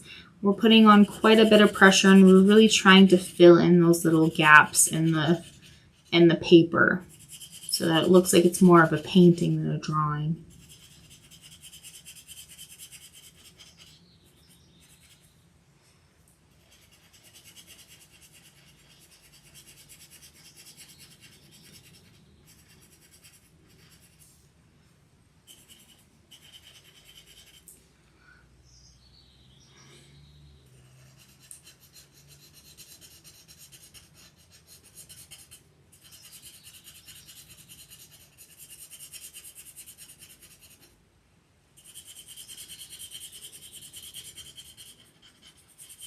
You can kind of see those colors just get more vivid as we're pushing it into the paper.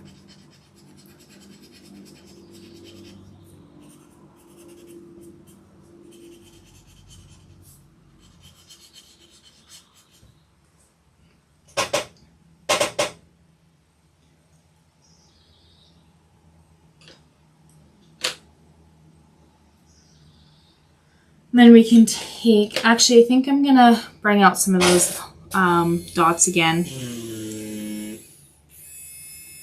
because we kind of they just kind of disappeared when we blended it. So I'm gonna just bring some of those back out a bit.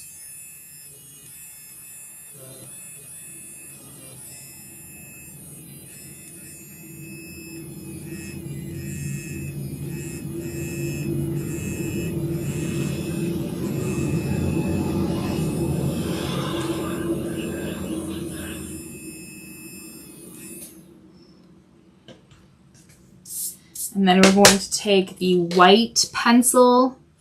We're going to go over those highlights that are just on the right side of these wrinkles. And then we could also bring some of them up. Some little of those circles that are right next to those freckles or pores. So we can lighten that up a bit. There you go.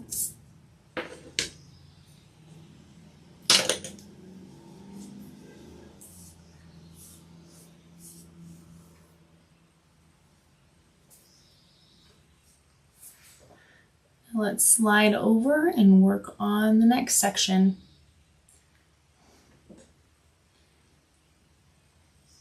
So let's start off with the lightest colors. We're going to add a little bit more of this cream color right on that highlight there. Light pressure and circular motions. We want to be able to build up as many layers as we can. And we can't do that if we just do hard pressure right away because it just fills up the paper. It needs to have something to grab onto.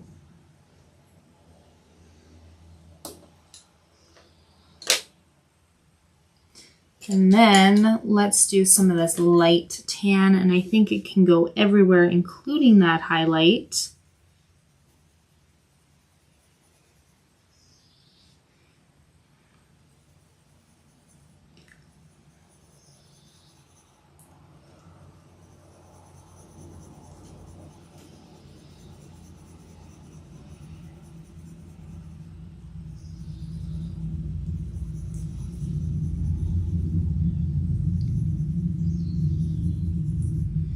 And then let's go with the dark tan, starting to focus more on the shadows at this point now.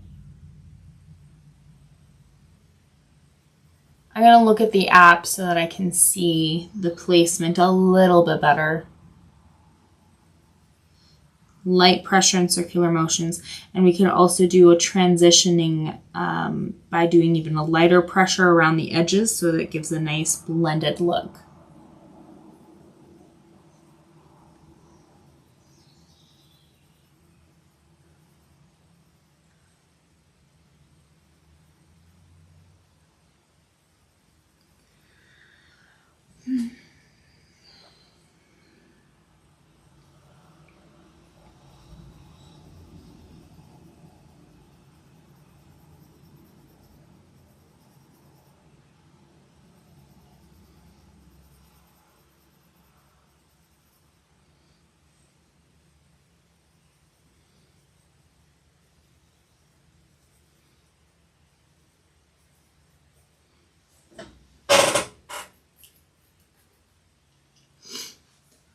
Oh, I feel like I'm going to sneeze now.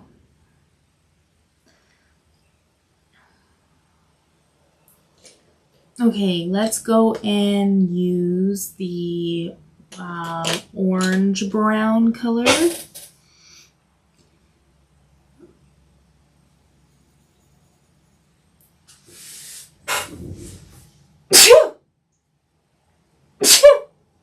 Oh. Light pressure and circular motions. And then you can go around the edges of the sections where you see this color. So that has a nice transition.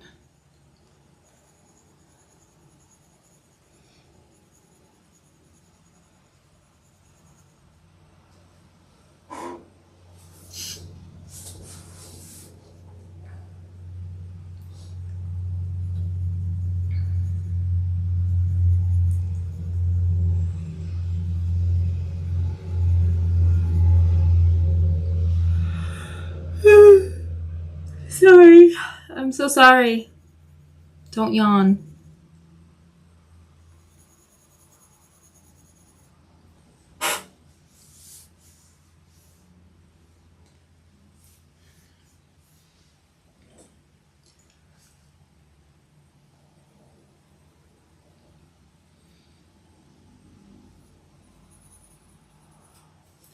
Like a little thing on the nose here. There we go. I like a big piece of the colored pencil stuck on the nose. Just scratched it off.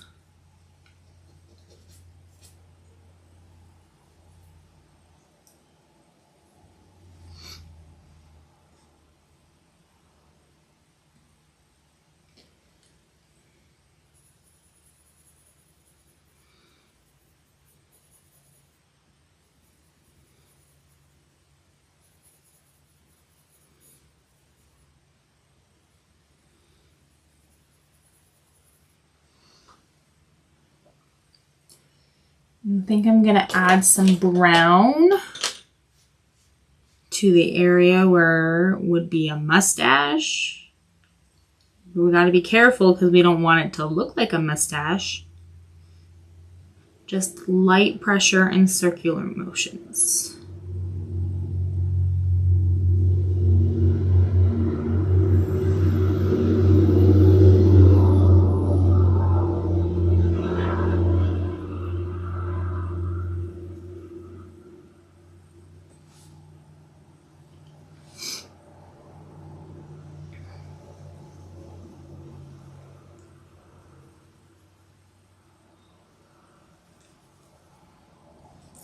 And I'm also going to bring that brown up to the top part right here.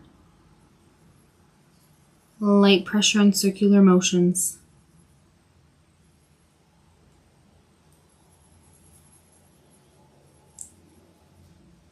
And I think we're going to add a little bit of blue too in some of these shadows. OMG!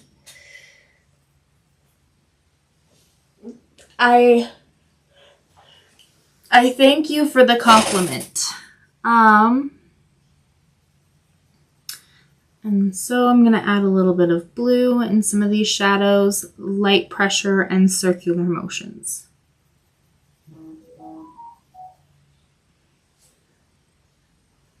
And then also on the side of the lip here too. Light pressure and circular motions.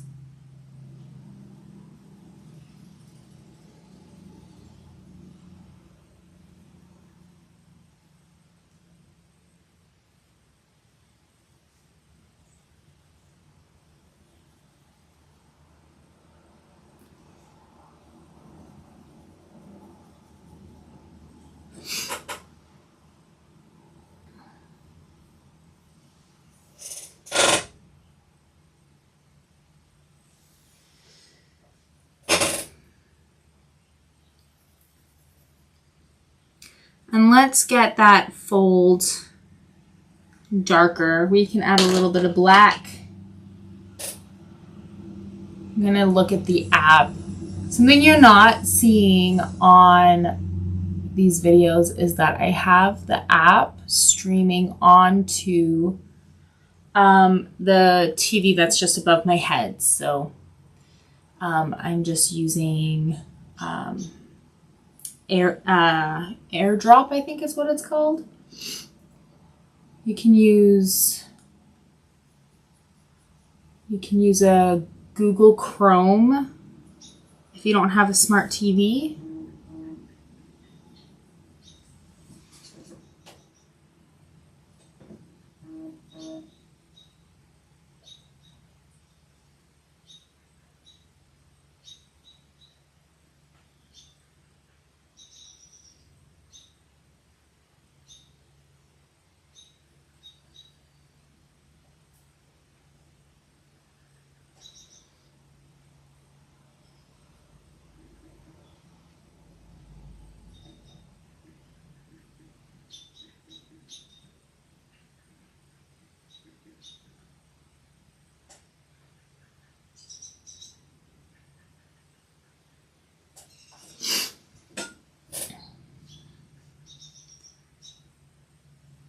So light pressure and circular motions. Another thing I want to say is that if you're doing small details, you can use the tip of the pencil, but if you're doing larger areas, try to use the side of the pencil.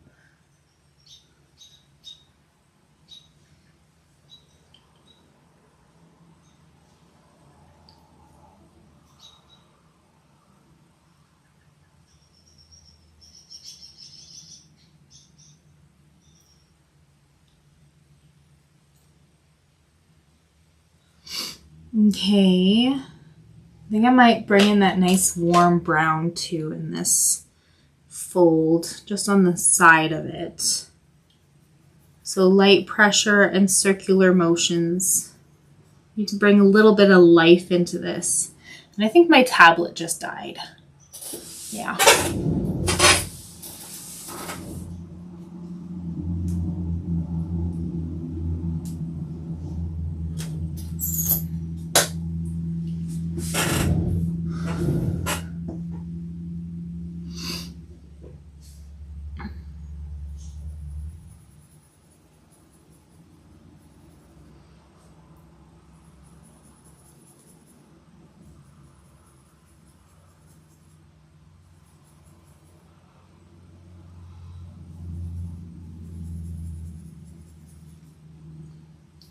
I think I might add that on the top of it too, even though we're not quite there yet for working on the cheeks, but I'm gonna add it there too anyways.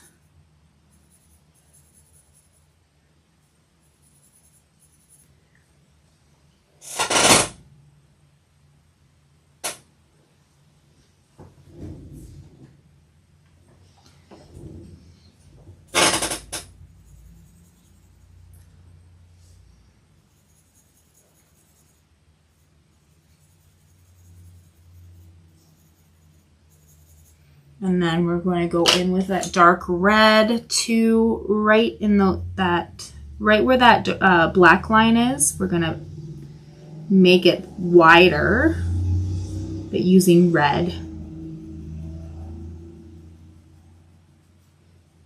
Circular motions and light pressure, and then we're going to bring it out with even lighter pressure for a nice transition.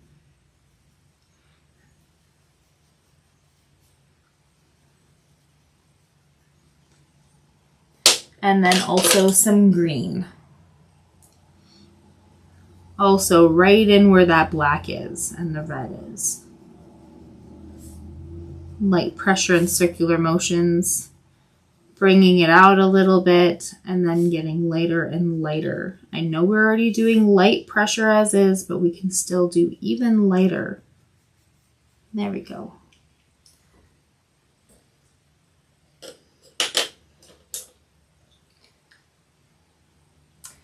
Okay, I want to shape this nose a little bit better. So I'm going to look at the app to help me get the edge done a bit more accurately. There we go. Okay, it was just a light sketch that I did, and then now we're going to sketch in those wrinkles, just very lightly. And we're only really focusing on the really obvious big wrinkles. We're not worried about the small little lines that she has.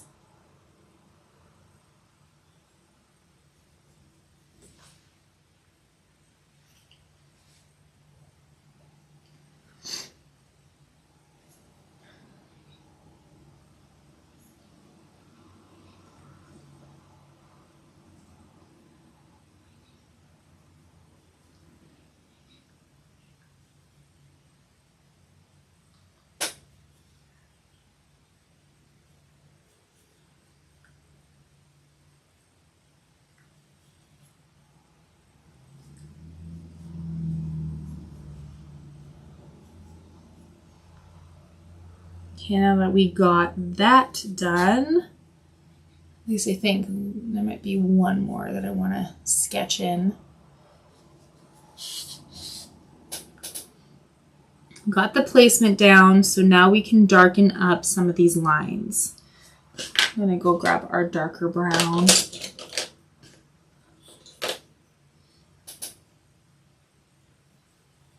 So we do not need to have them perfectly straight. We don't have to have it a continuous line. It could be broken up into little lines. It could be thicker in some areas and thinner in other areas. Darker in the center and then lighter as it goes out. All these different things, many different things. They all help with creating a photorealistic or hyper-realistic texture.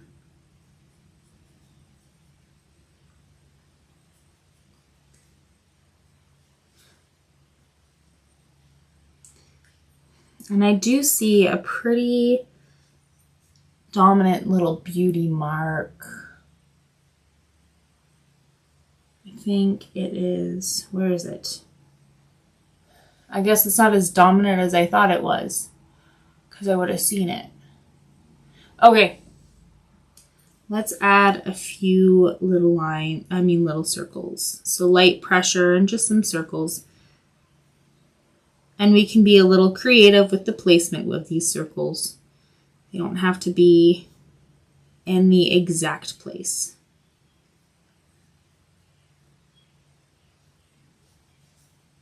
I'm going to do lighter ones in those highlights, and then we're going to do a few darker ones that are a little bit more noticeable in the shadows. There isn't really a lot that we can see with the printed copy here. So we're gonna just, I'm gonna just poke the paper, just dab. Poke, poke, poke, poke, poke.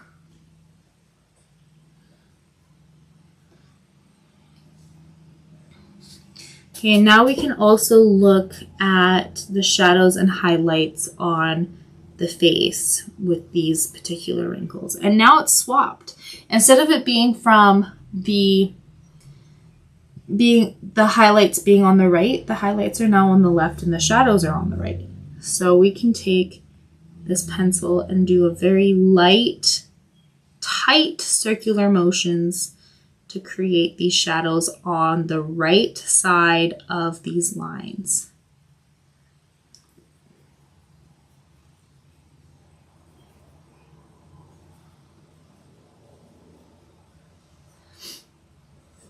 And then we can take our electric eraser. I just like to rub it up against the clipboard when it's on so that it cleans it off.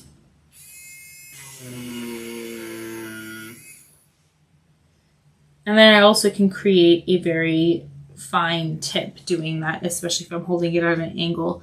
But anyways, let's take this and we're going to go on the left side of these wrinkles, just picking up some of the color.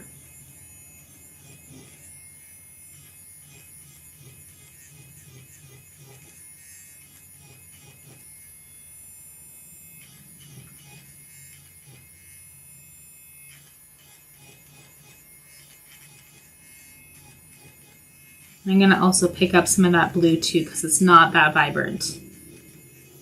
That blue that I put down isn't as blue as I put down by accident. So, okay.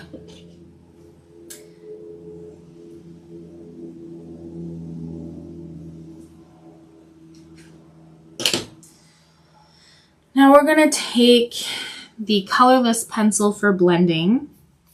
I'm going to go around some of these lines and just kind of go back and forth following the direction of the lines.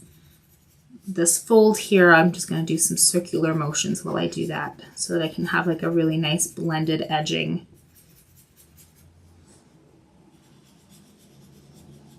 And then I'm going to just follow the lines of the wrinkles, trying to stay on the dark part of it, and then on the shadows. I'm not trying to go over to the highlights because I want to try to preserve those highlights. And then now we can go and do circular motions for the rest of it. Putting in quite a bit of pressure. I'm not denting the paper in any way. I'm just pushing in the pigment into those little nooks and crannies of the paper so that it looks really nice and smooth. So you can see the color just kind of pop up.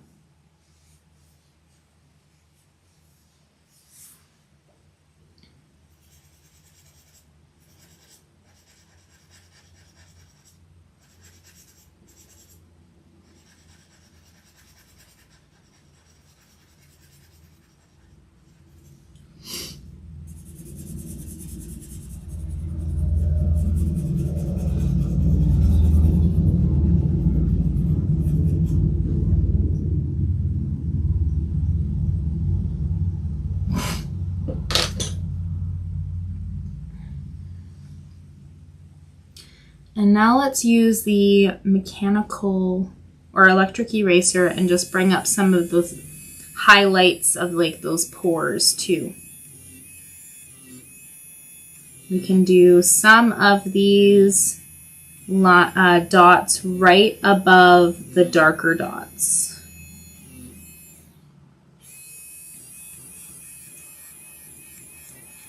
And then just a few other ones here and there. And then we can take the white pencil and just make these highlights pop out ever so slightly more.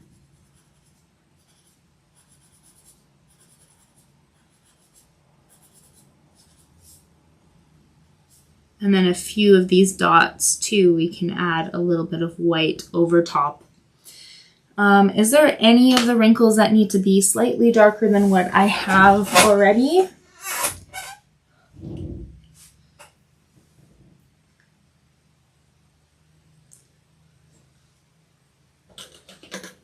I don't want to use black for this because this is quite in the hot, it's got quite a bit of light on it. Light on it.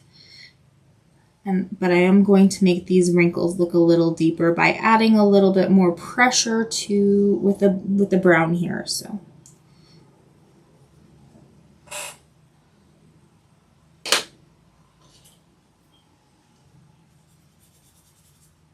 And then slightly blending that only towards the right side. You want to have a nice sharp edge right up against that highlight. Is there any texture that we need to create? I think so. Let's take this brown and we need to do like kind of triangular diamond shapes. Not too worried about the exact placement for this. I'm just trying to get some texture going. Nobody's gonna know that you didn't get it exactly the same. It's one of the misconceptions about hyperrealism is that people think that they are actually doing every single pore and wrinkle and line to create their artwork, but they don't. They just know how to create the texture in certain parts of the face to make the appearance of hyperrealism.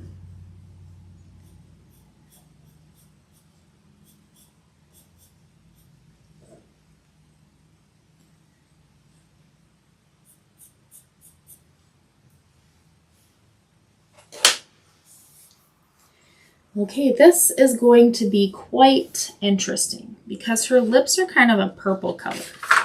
So let's see what exact purple would work best. I'm going to put these two together because there's a purple on this side too with the natural tones. I honestly think it's this one that's more of a natural color with that pink in some sections and very, very slightly some blue and some red as well. So this one, let me see, is this one it? Yes, this is the color we want with this. And this, and then I also see a red for the lines and creases in her lip. So let's see, what color exactly?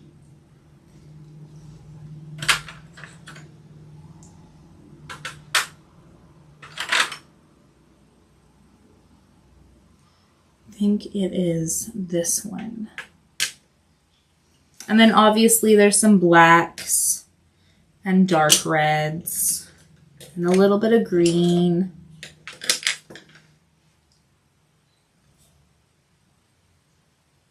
Some brown. Yeah, okay. So we're gonna work from the lightest to the darkest.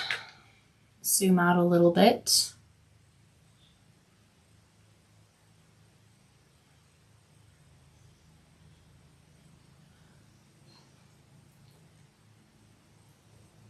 Light pressure and circular motions. If you're doing a big area, try to use the side of the pencil.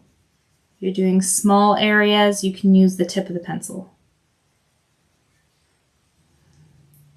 And the circular motions will help reduce the look of pencil strokes. It'll look more smooth.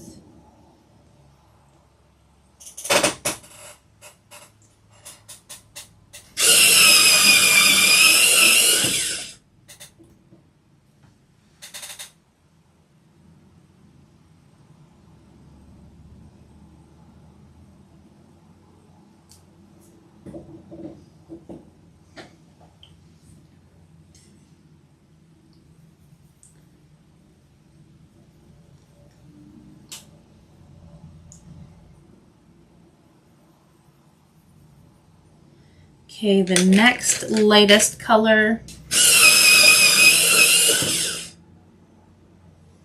light pressure and circular motions.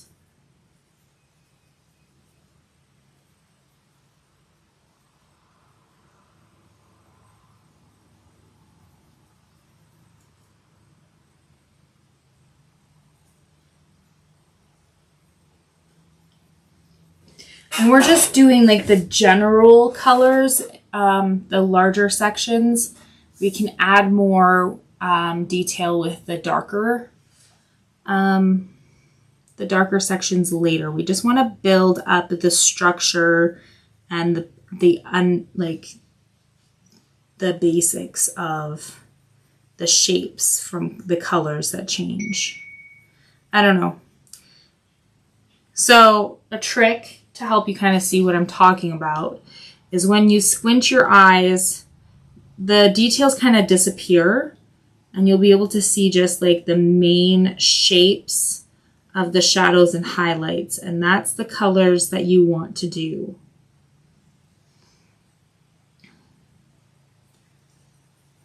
That's what we're focusing on, is just everything but the detail. We want the colors, we want the shadows.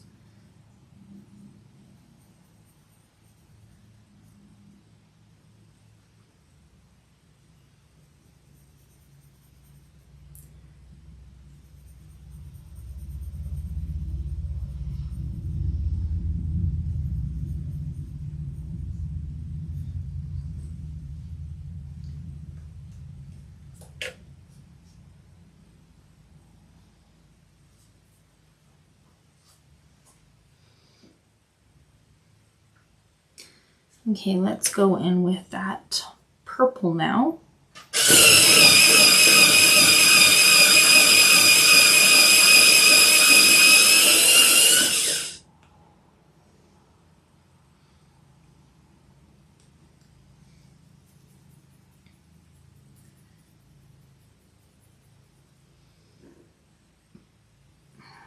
So light pressure and circular motions. If you're working on big sections, then try to use the side of the pencil. If you're doing smaller sections, you can use the tip of the pencil. I got hiccups.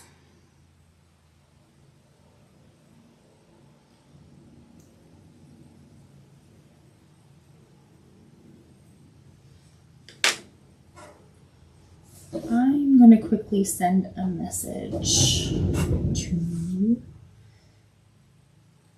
the developer.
Okay, back to work.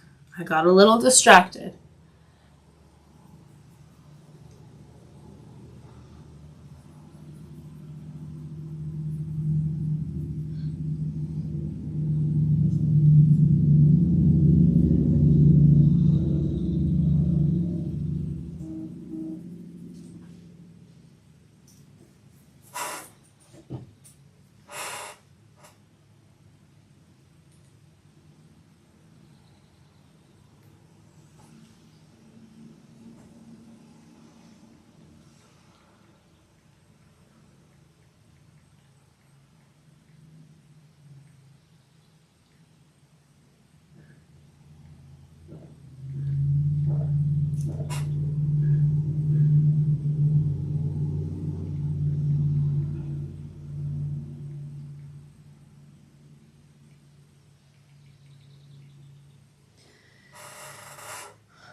Okay, let's turn off the strobe for a minute. I just want to play around with something.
There we go.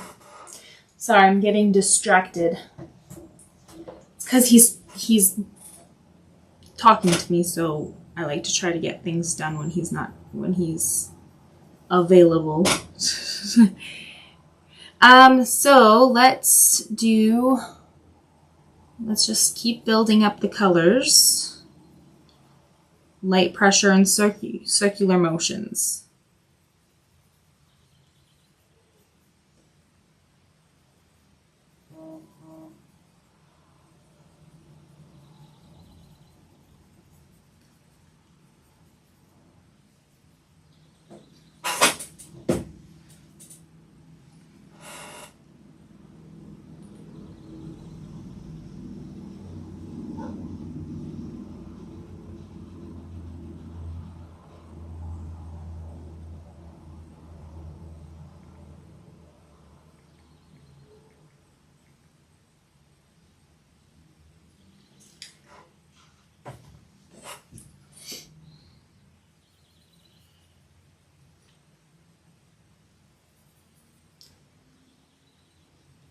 And remember, we're doing light layers, so that way if we need to change anything like the placement or the coloring,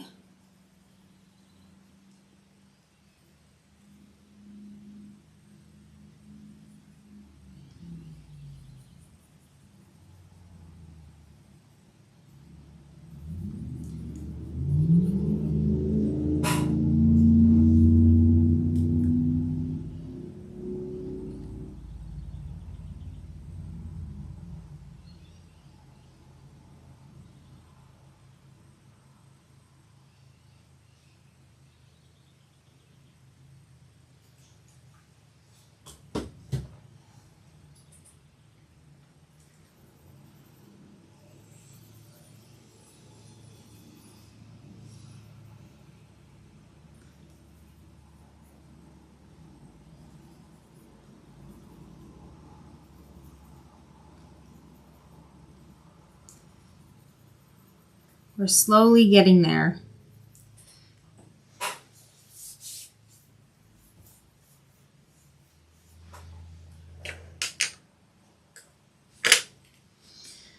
Okay, I think we can add a little bit of brown, especially on the top outline of the mouth. So light pressure and circular motions. This will kind of help bring these two parts of the face together. Make it blend right in.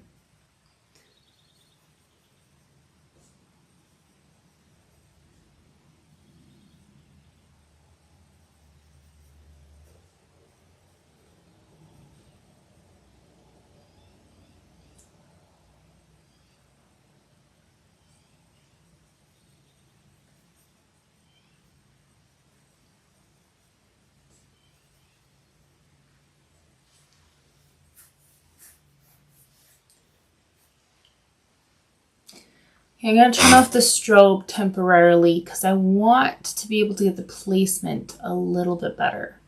So what I'm going to do, I'm going to have the opacity almost like to the fullest and then slowly bring it down so I can just see the tip of my pencil. I think I'm going to go ahead and do the top section black.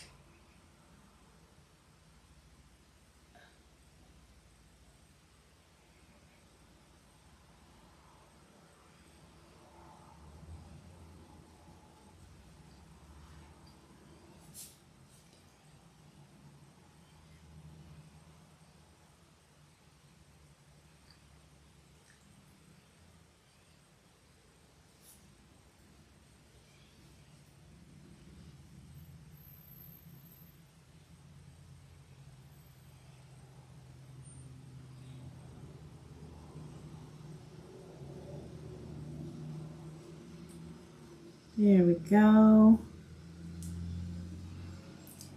And then let's fill that in, bringing that down. And we're just doing light pressure so that we can change the shape of it if we need to.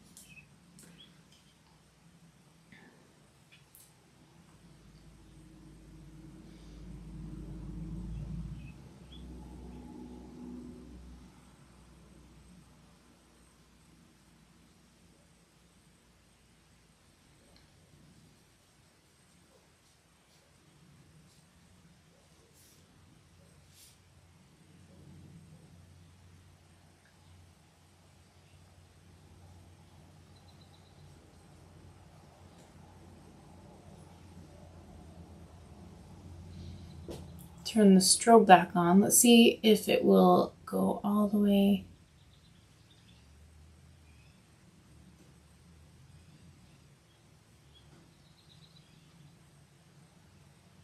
I'm using the tester because there's going to be new updates, so that's why it looks a little different than what you may have, just so you're aware.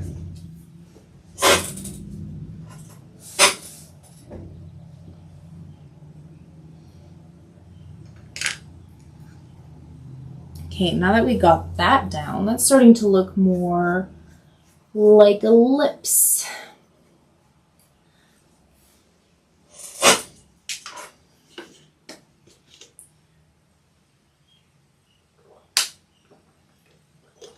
Something off topic. Does anybody have any suggestions for mosquito repellent? Off doesn't really do anything, especially not around here, but we had a ton of rain and a ton of rain, pretty much like a whole week of rain, and now all the mosquitoes are out. So I'm kind of itchy all over.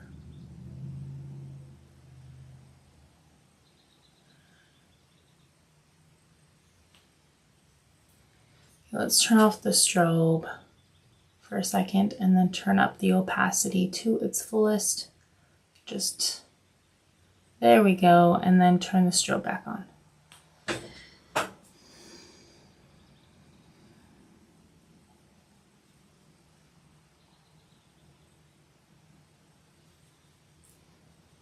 So light pressure and circular motions. I think I'm going to start building up the texture now too. So like in here,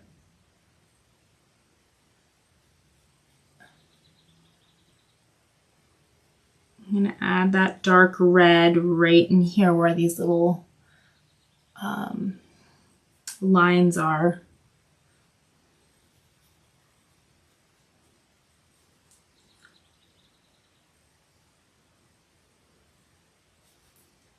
And they don't have to be in the perfect spot. I'm just in the mindset right now where I can do that mentally. If this is something that you don't have the patience for, then just make it up as you go and nobody will know the difference.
Can you guys hear the birds?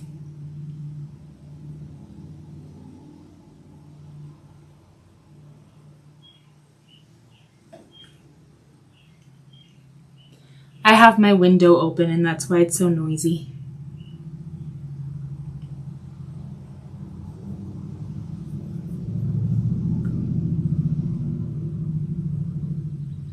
That, and I'm also just off of the main road in this small little town.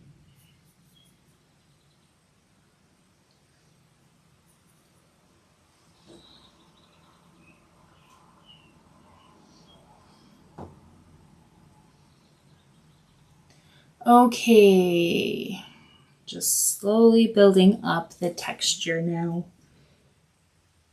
And the shadows, making them darker as we go.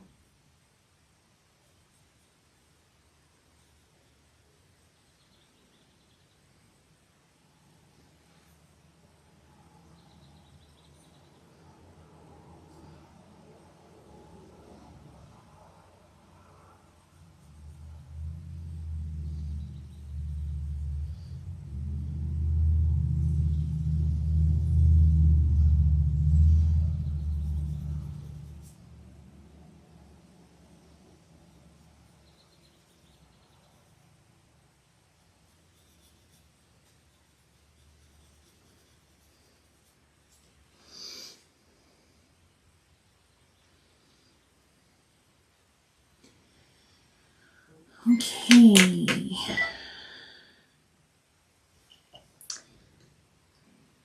I think I want to start adding more pink. I think I need to do a more vivid pink, to be honest. Just a very light layer of it.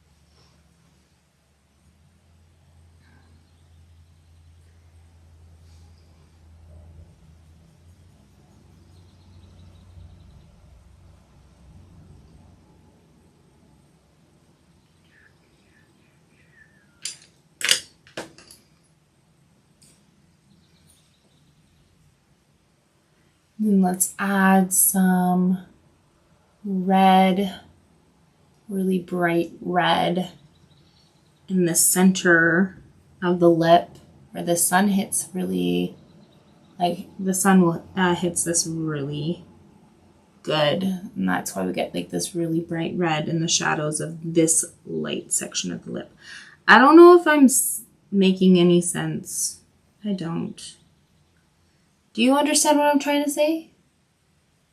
The sun is beating through the skin of the lips, and then the blood that's underneath can be seen on the other side.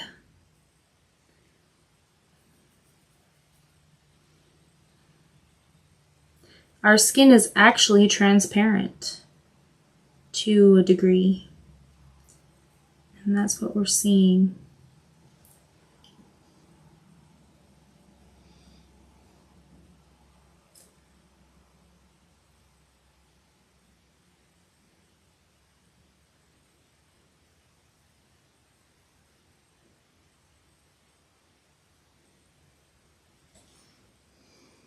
Is there any other place where this red's at? Maybe just a little bit just on top of that bottom lip.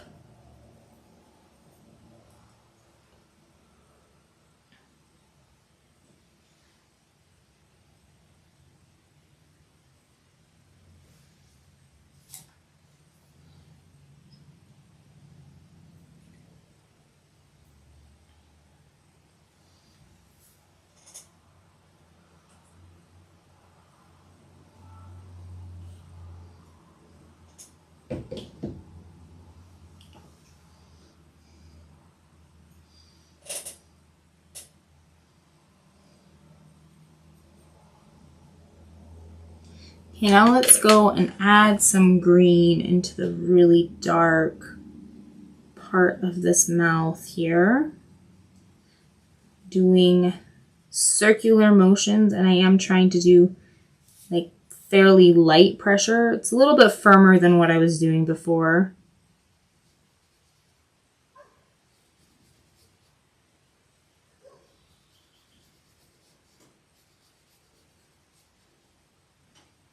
We don't want to indent the paper, but we can actually start building up a little bit more with a bit more pressure than we were earlier.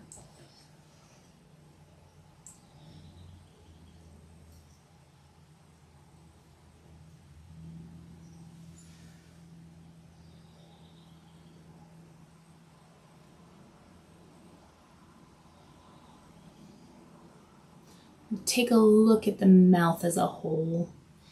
We made her lips a little bit too thick on the one side, so we're going to take away some stuff. And take it away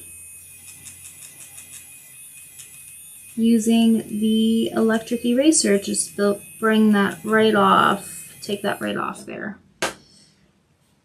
And then we can add some of the skin tone to match the rest of it.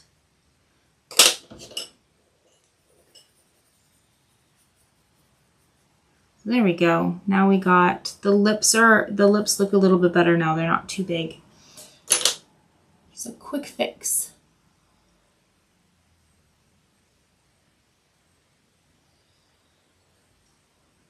My ear is itchy.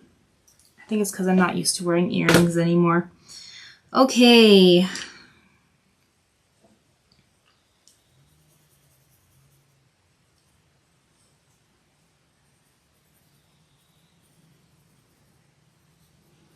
Let's just have some fun creating some texture with different things. Just have a little bit more fun with it. The wrinkles, you need to pay attention to the direction of the wrinkles at least. Don't want them to go all over the place.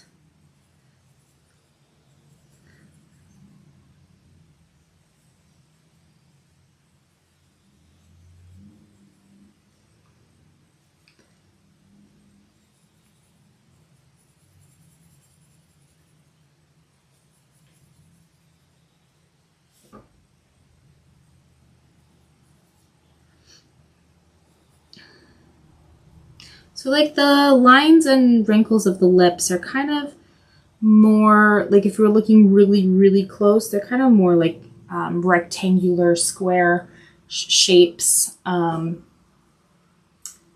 if you were looking at like a cobblestone, that's the kind of shapes of the lines make. It's just different sizes of squares and rectangles, different sizes, so on and so forth.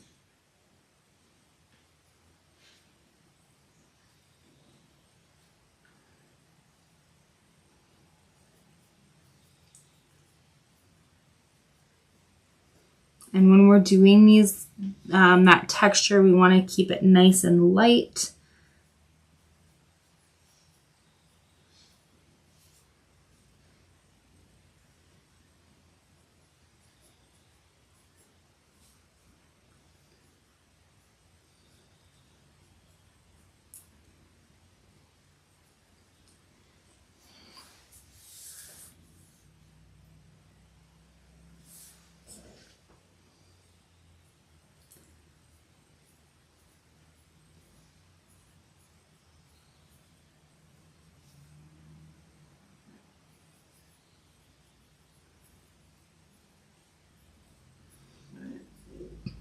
Sorry.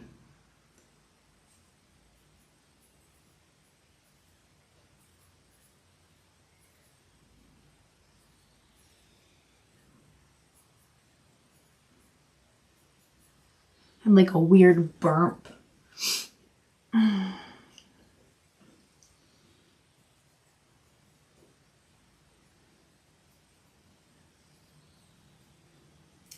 Okay, how are we doing with the colors?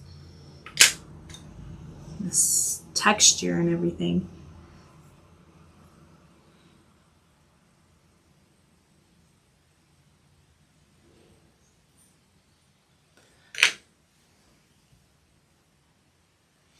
So just above her lip is a little lighter than the rest. So I'm going to try to erase some of it.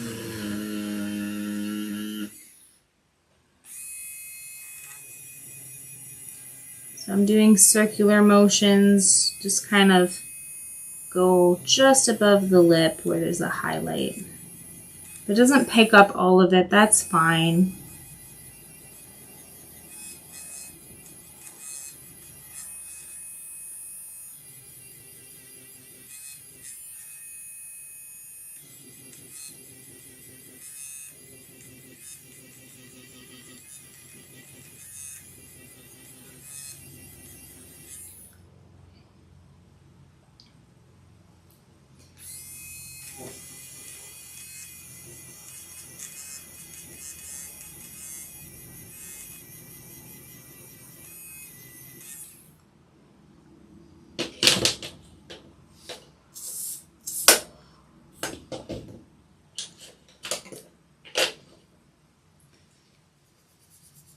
And then let's blend out those edges a little bit.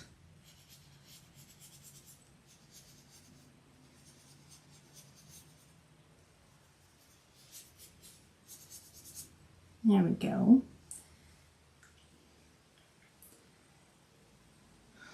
How are we doing? It's like, is it looking all right to you?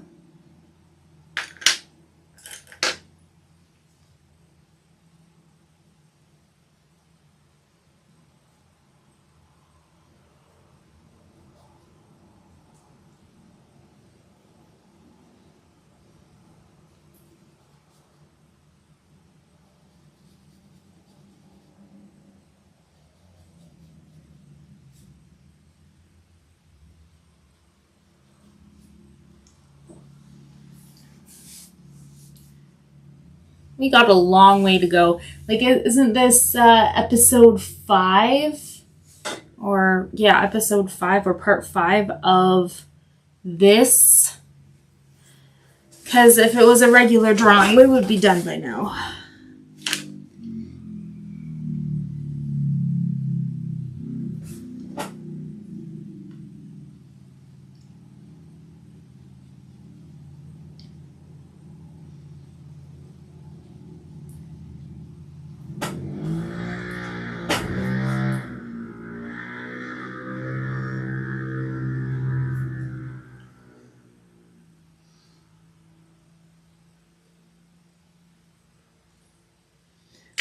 Adding some brown.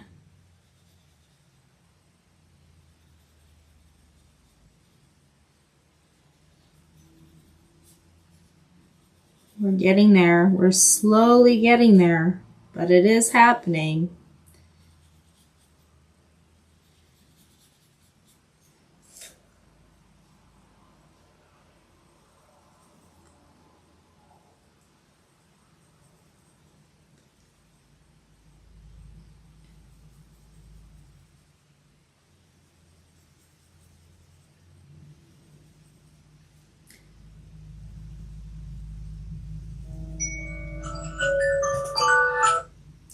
Okay, I think that will be it for today, and I'll go over a few things real quick before I leave. I highly recommend you drawing along with me, so you can find the reference in the Facebook group, Street Cleaner. So you can find the reference in the Facebook group, Da Vinci Eye App's Facebook group, in the pinned post, or you can find it in my personal Facebook page, which is charitylowsart, also a pinned post, or you can find it in the app if you search my profile charitylowsart and into my inspirations and just scroll down a little bit. You should be able to find the reference there as well. I really would like to see your artwork in a future video as the slideshow for the beginning and the middle of these live videos. So send me as many as you'd like. I don't care if you are a beginner or if you're a professional. I'd like to see a wide range of artists from any part of your creative journey. If you do not have the app and you would like to try the app, I can give you a promo code to try it free for 3 months. The promo code is charitylowsart, all lowercase, no spaces. And what you do, it's in the description. So if you don't remember what I just said, it's there. So you download the app, you skip through the subscription payment plans, and then it will pop up redeem code. If not, then you just type in that promo code and then you'll get the 3 months for free. If you're having some technical difficulties, please contact the app developer himself. You can contact him through info@vinciieapp.com. I highly recommend joining the Facebook group, the Da Vinci Eye App Facebook group. You can interact with other artists that use the app, as well as get some ideas on how to set up which works best for you.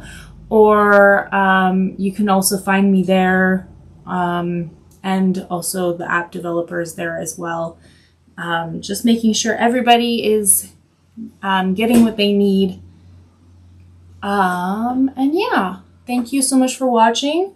It's always a pleasure to have people commenting in the comments and chatting with me. And we will continue this next week. At least I think it's next week. I'll keep you up to date on the days that I'm going to be gone and the days that I'm going to be here on the Facebook group. So, yeah. See ya.